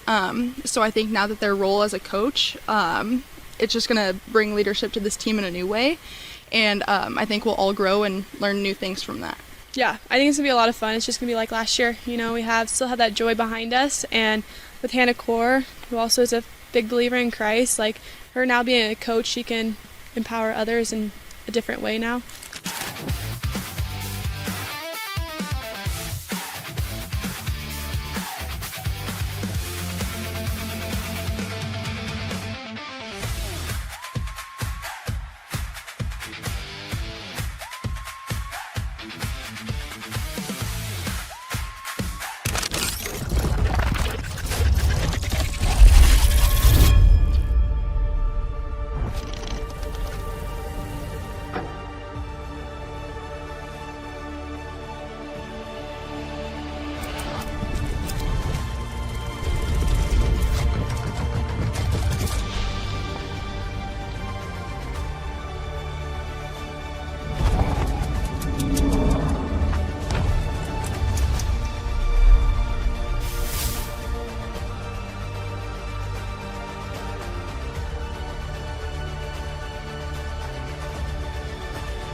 It's time to sizzle into summer at Edwards Kia. Lease the 2026 Kia Sportage EX starting at $249 a month. Turn up the heat on your next lease.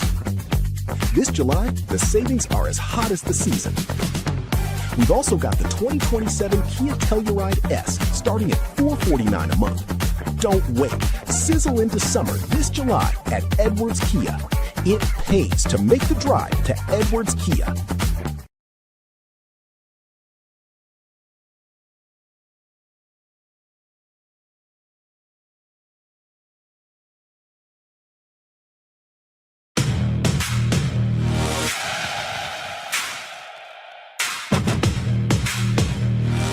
You're listening to Hurrdat Sports Live.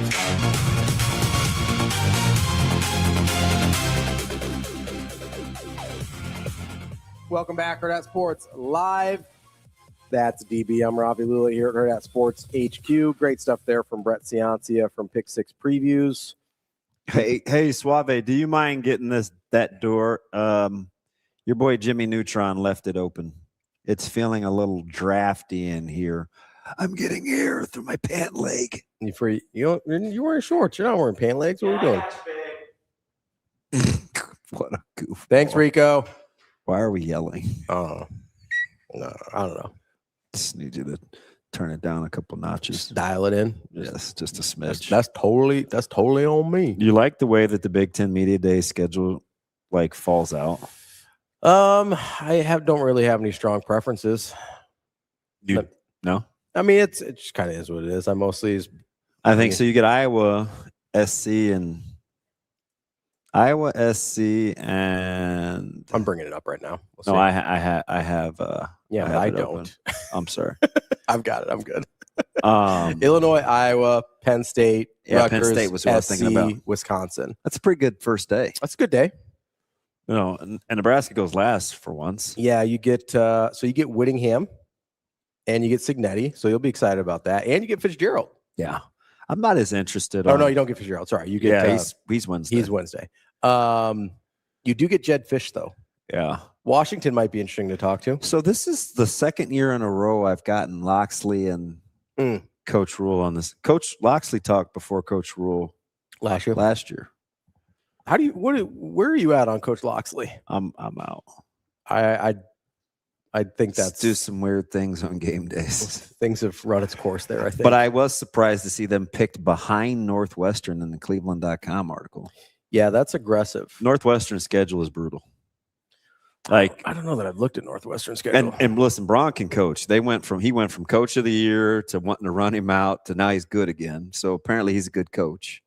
I couldn't believe what he did just in the situation he took over. Like Yeah. that was. And remember, we saw his introductory press conference and we're like, wow, nice job. We didn't hear from the guy. And then the first time you guys talk about it was Big Ten Media Days. Big Ten Media Days. Yeah, it's like there's no statement or anything. It's just like, this is your head coach now. He didn't do your boy any favors. Just going to pretend like he wasn't here 6 months ago and that you didn't replace the most legendary figure in your football team's history. And you talk about, I guess, so here's the thing. You've got Illinois, Iowa, Penn State, Rutgers, SC, Wisconsin. Mm-hmm. Okay. Then you got Michigan State, Minnesota, Ohio State, Oregon, Purdue, UCLA. Okay. Then you have Indiana, Maryland, Michigan, Nebraska, Northwestern, Washington. Who's the most interesting day? Well, I mean, Riley, I think, is going to be interesting, but I don't know. I mean, you got Riley and Campbell.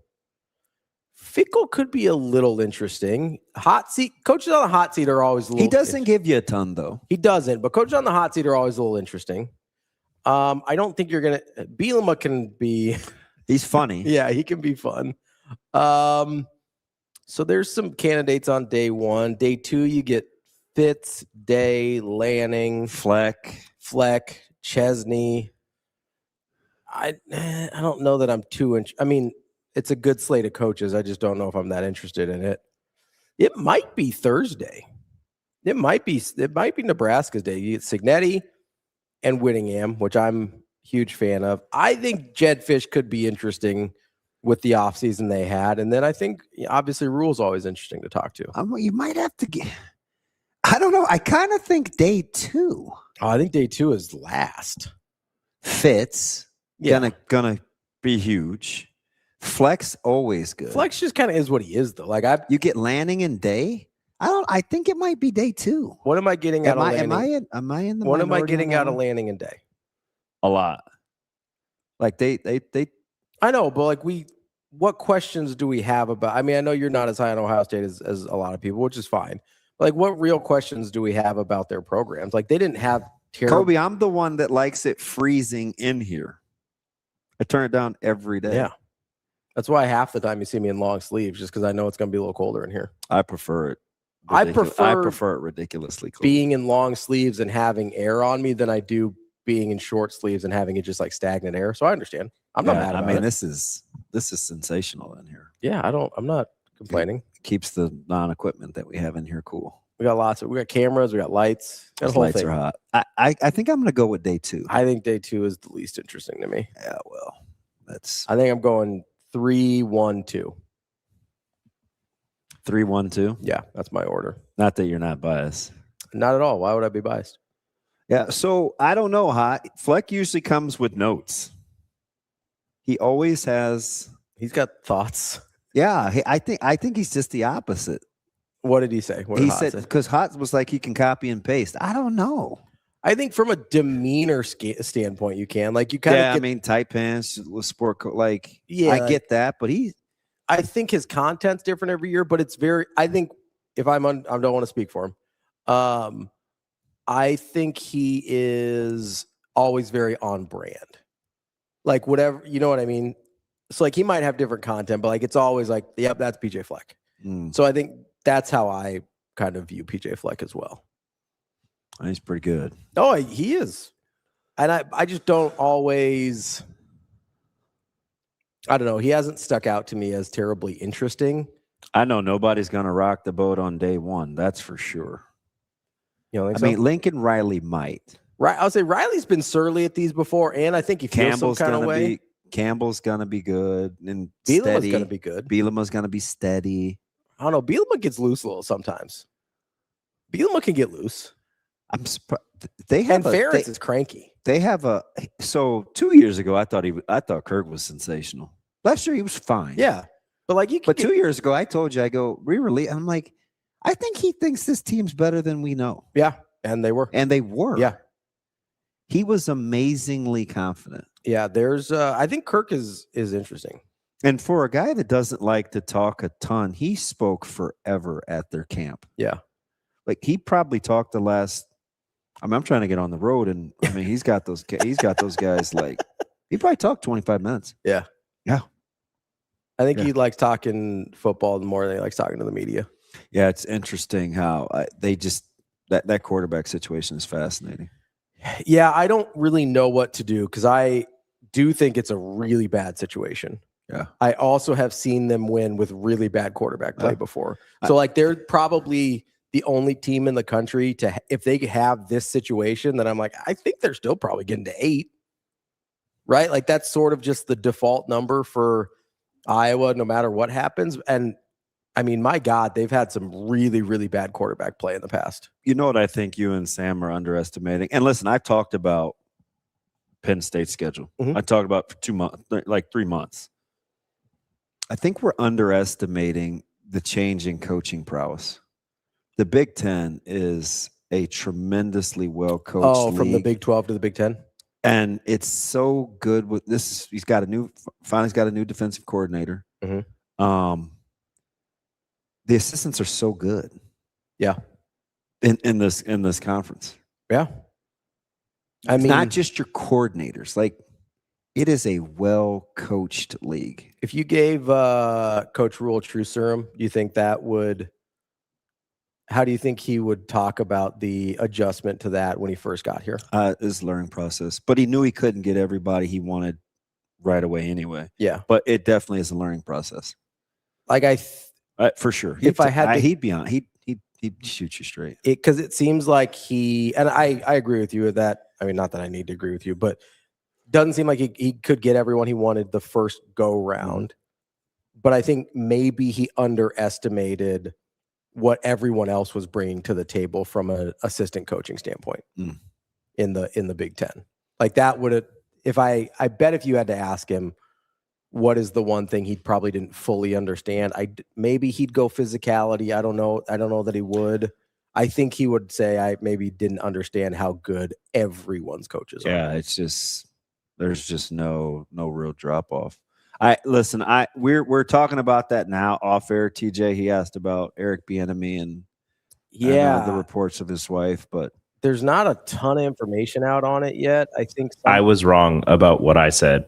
I would say I don't think that's been reported. No, but there's a different report, and that's what they're talking about in the chat. And I looked it up. There's one person reporting it right now, so I don't know. The only reason I brought it up in the chat was the wording on the ESPN story, which is all I've seen so far because I don't have time to kind of scroll through things right now. The wording on it made it seem very ambiguous, like it was very open-ended. Usually if it's a breaking and entering, you find that out pretty quick because there's a police report and all that really quickly. Very open-ended. Coach Bienemy, Eric Bienemy, I believe was in St. Joseph, Missouri when this all happened. But the wording of it is very vague to the point I was like, this seems like maybe something unusual happened here. I don't want to speculate too much, but I just found the wording. That's pretty hard hitting. There's an NFL reporter reporting. Do you want this? If it's a real reporter, yeah. Yeah, it looks like he is. NFL credentialed, writes for the Saints Wire of USA Today. Ari Pooley says that Elijah Bienemy, the son of Eric and Maria, has been charged with 3 felonies: use of a firearm in the commission of a felony, malicious wounding, and discharging a firearm within a building. Okay, there you go.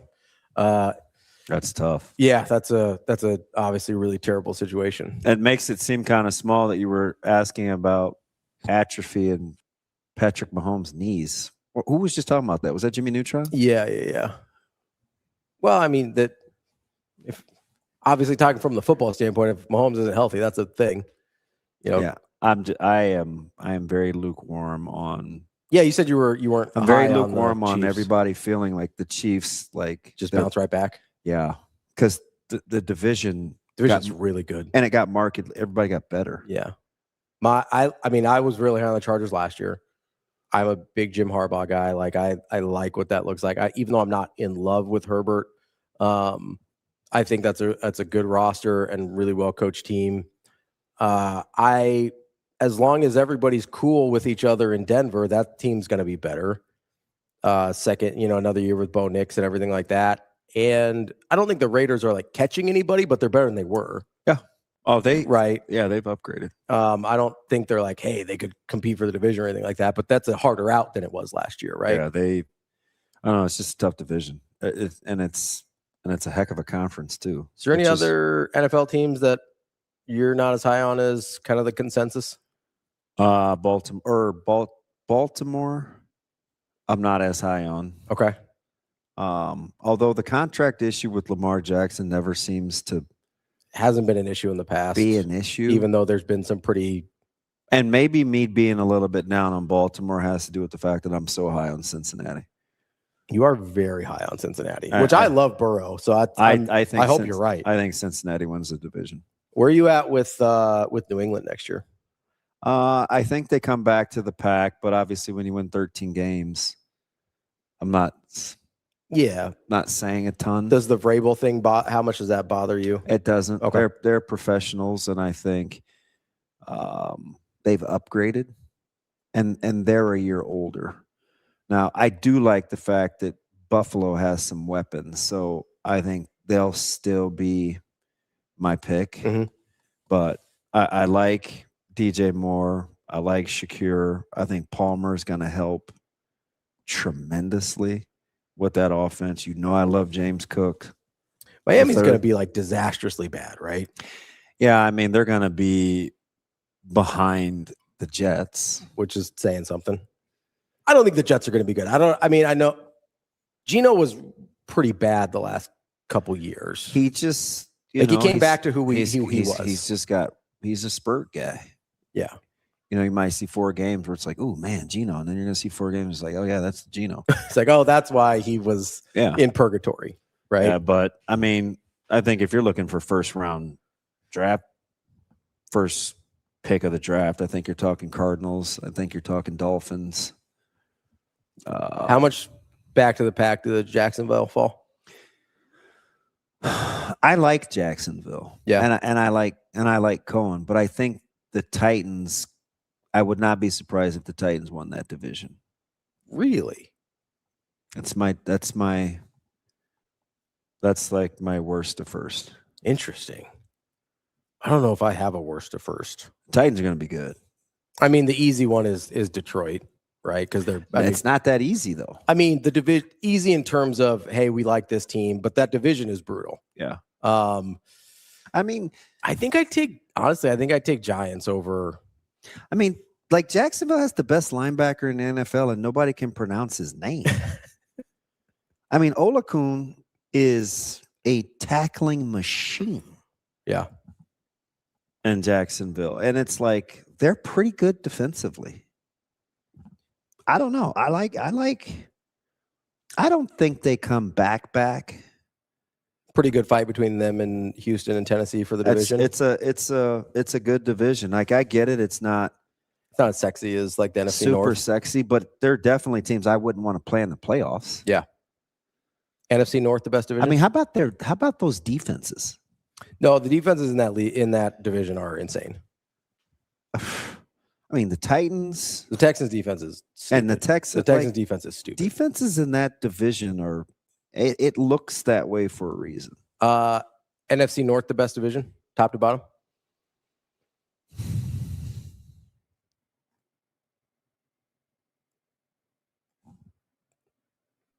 NFC West loses because Cardinals are so bad. Maybe AFC North. I like the AFC North quite a bit. But I will. Depends on how you feel about the Steelers, probably, or the Browns. I mean, the Browns, I think, can still be pretty bad. If I liquid thoughts, I almost said the Giants, but I just don't trust Dart. I don't know. I don't know how you can say the AFC West is the best division. Channel 3, Sean, with the Raiders still in the division. Now the Raiders will be vastly improved. And the Chiefs got a lot of work to do. Like, we're making a ton of assumptions, but we haven't seen a good version of the Chiefs in 2 years. Mm-hmm. So I think it's AFC. I think it's AFC North or NFC North, and I think Cleveland being in the AFC North is a disqualifier for it.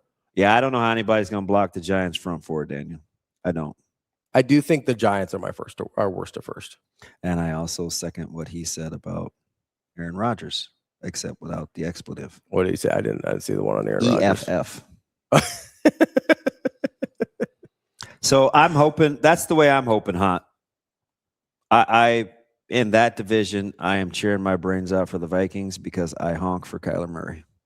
Well, and you're a big KOC guy. Oh yeah, and I agree with him. I get it. They have a few questions, but that roster is pretty talented. This is sort of the I think this is the defining. I worry about Green Bay's receivers. I get it. Watson got the big deal, but am I trusting that guy to play 17 games? Yeah. Well, I mean, 20 games, really? Let's just start with the regular season. Sure. Something always happens. Yeah. So this is sort of the defining moment in Kyler Murray's career, right? And for the people that are on different sides of the argument with him, like, everybody that likes Kyler Murray goes and says, well, look at what he's been dealing with in Arizona. Mm-hmm. Everybody that doesn't like Kyler Murray says, well, he's never been able to elevate that situation with multiple head coaches and whatever. And now it's all reports he hit the ground running. Now it's, hey, everybody likes your head coach. Yeah. Right? Everybody likes the tools around you. Everybody likes that roster.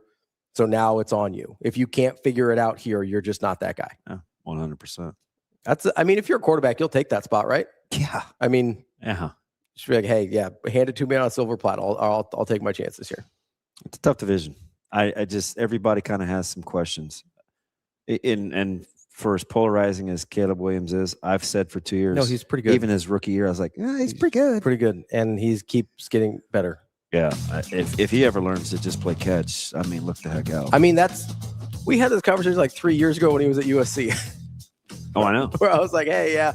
Is he when he was coming out of the draft, I go, is he going to be able to stay just on schedule enough? If he can, then that becomes a whole other thing there. Yeah, Jeremy, Patriots may win 12, 11.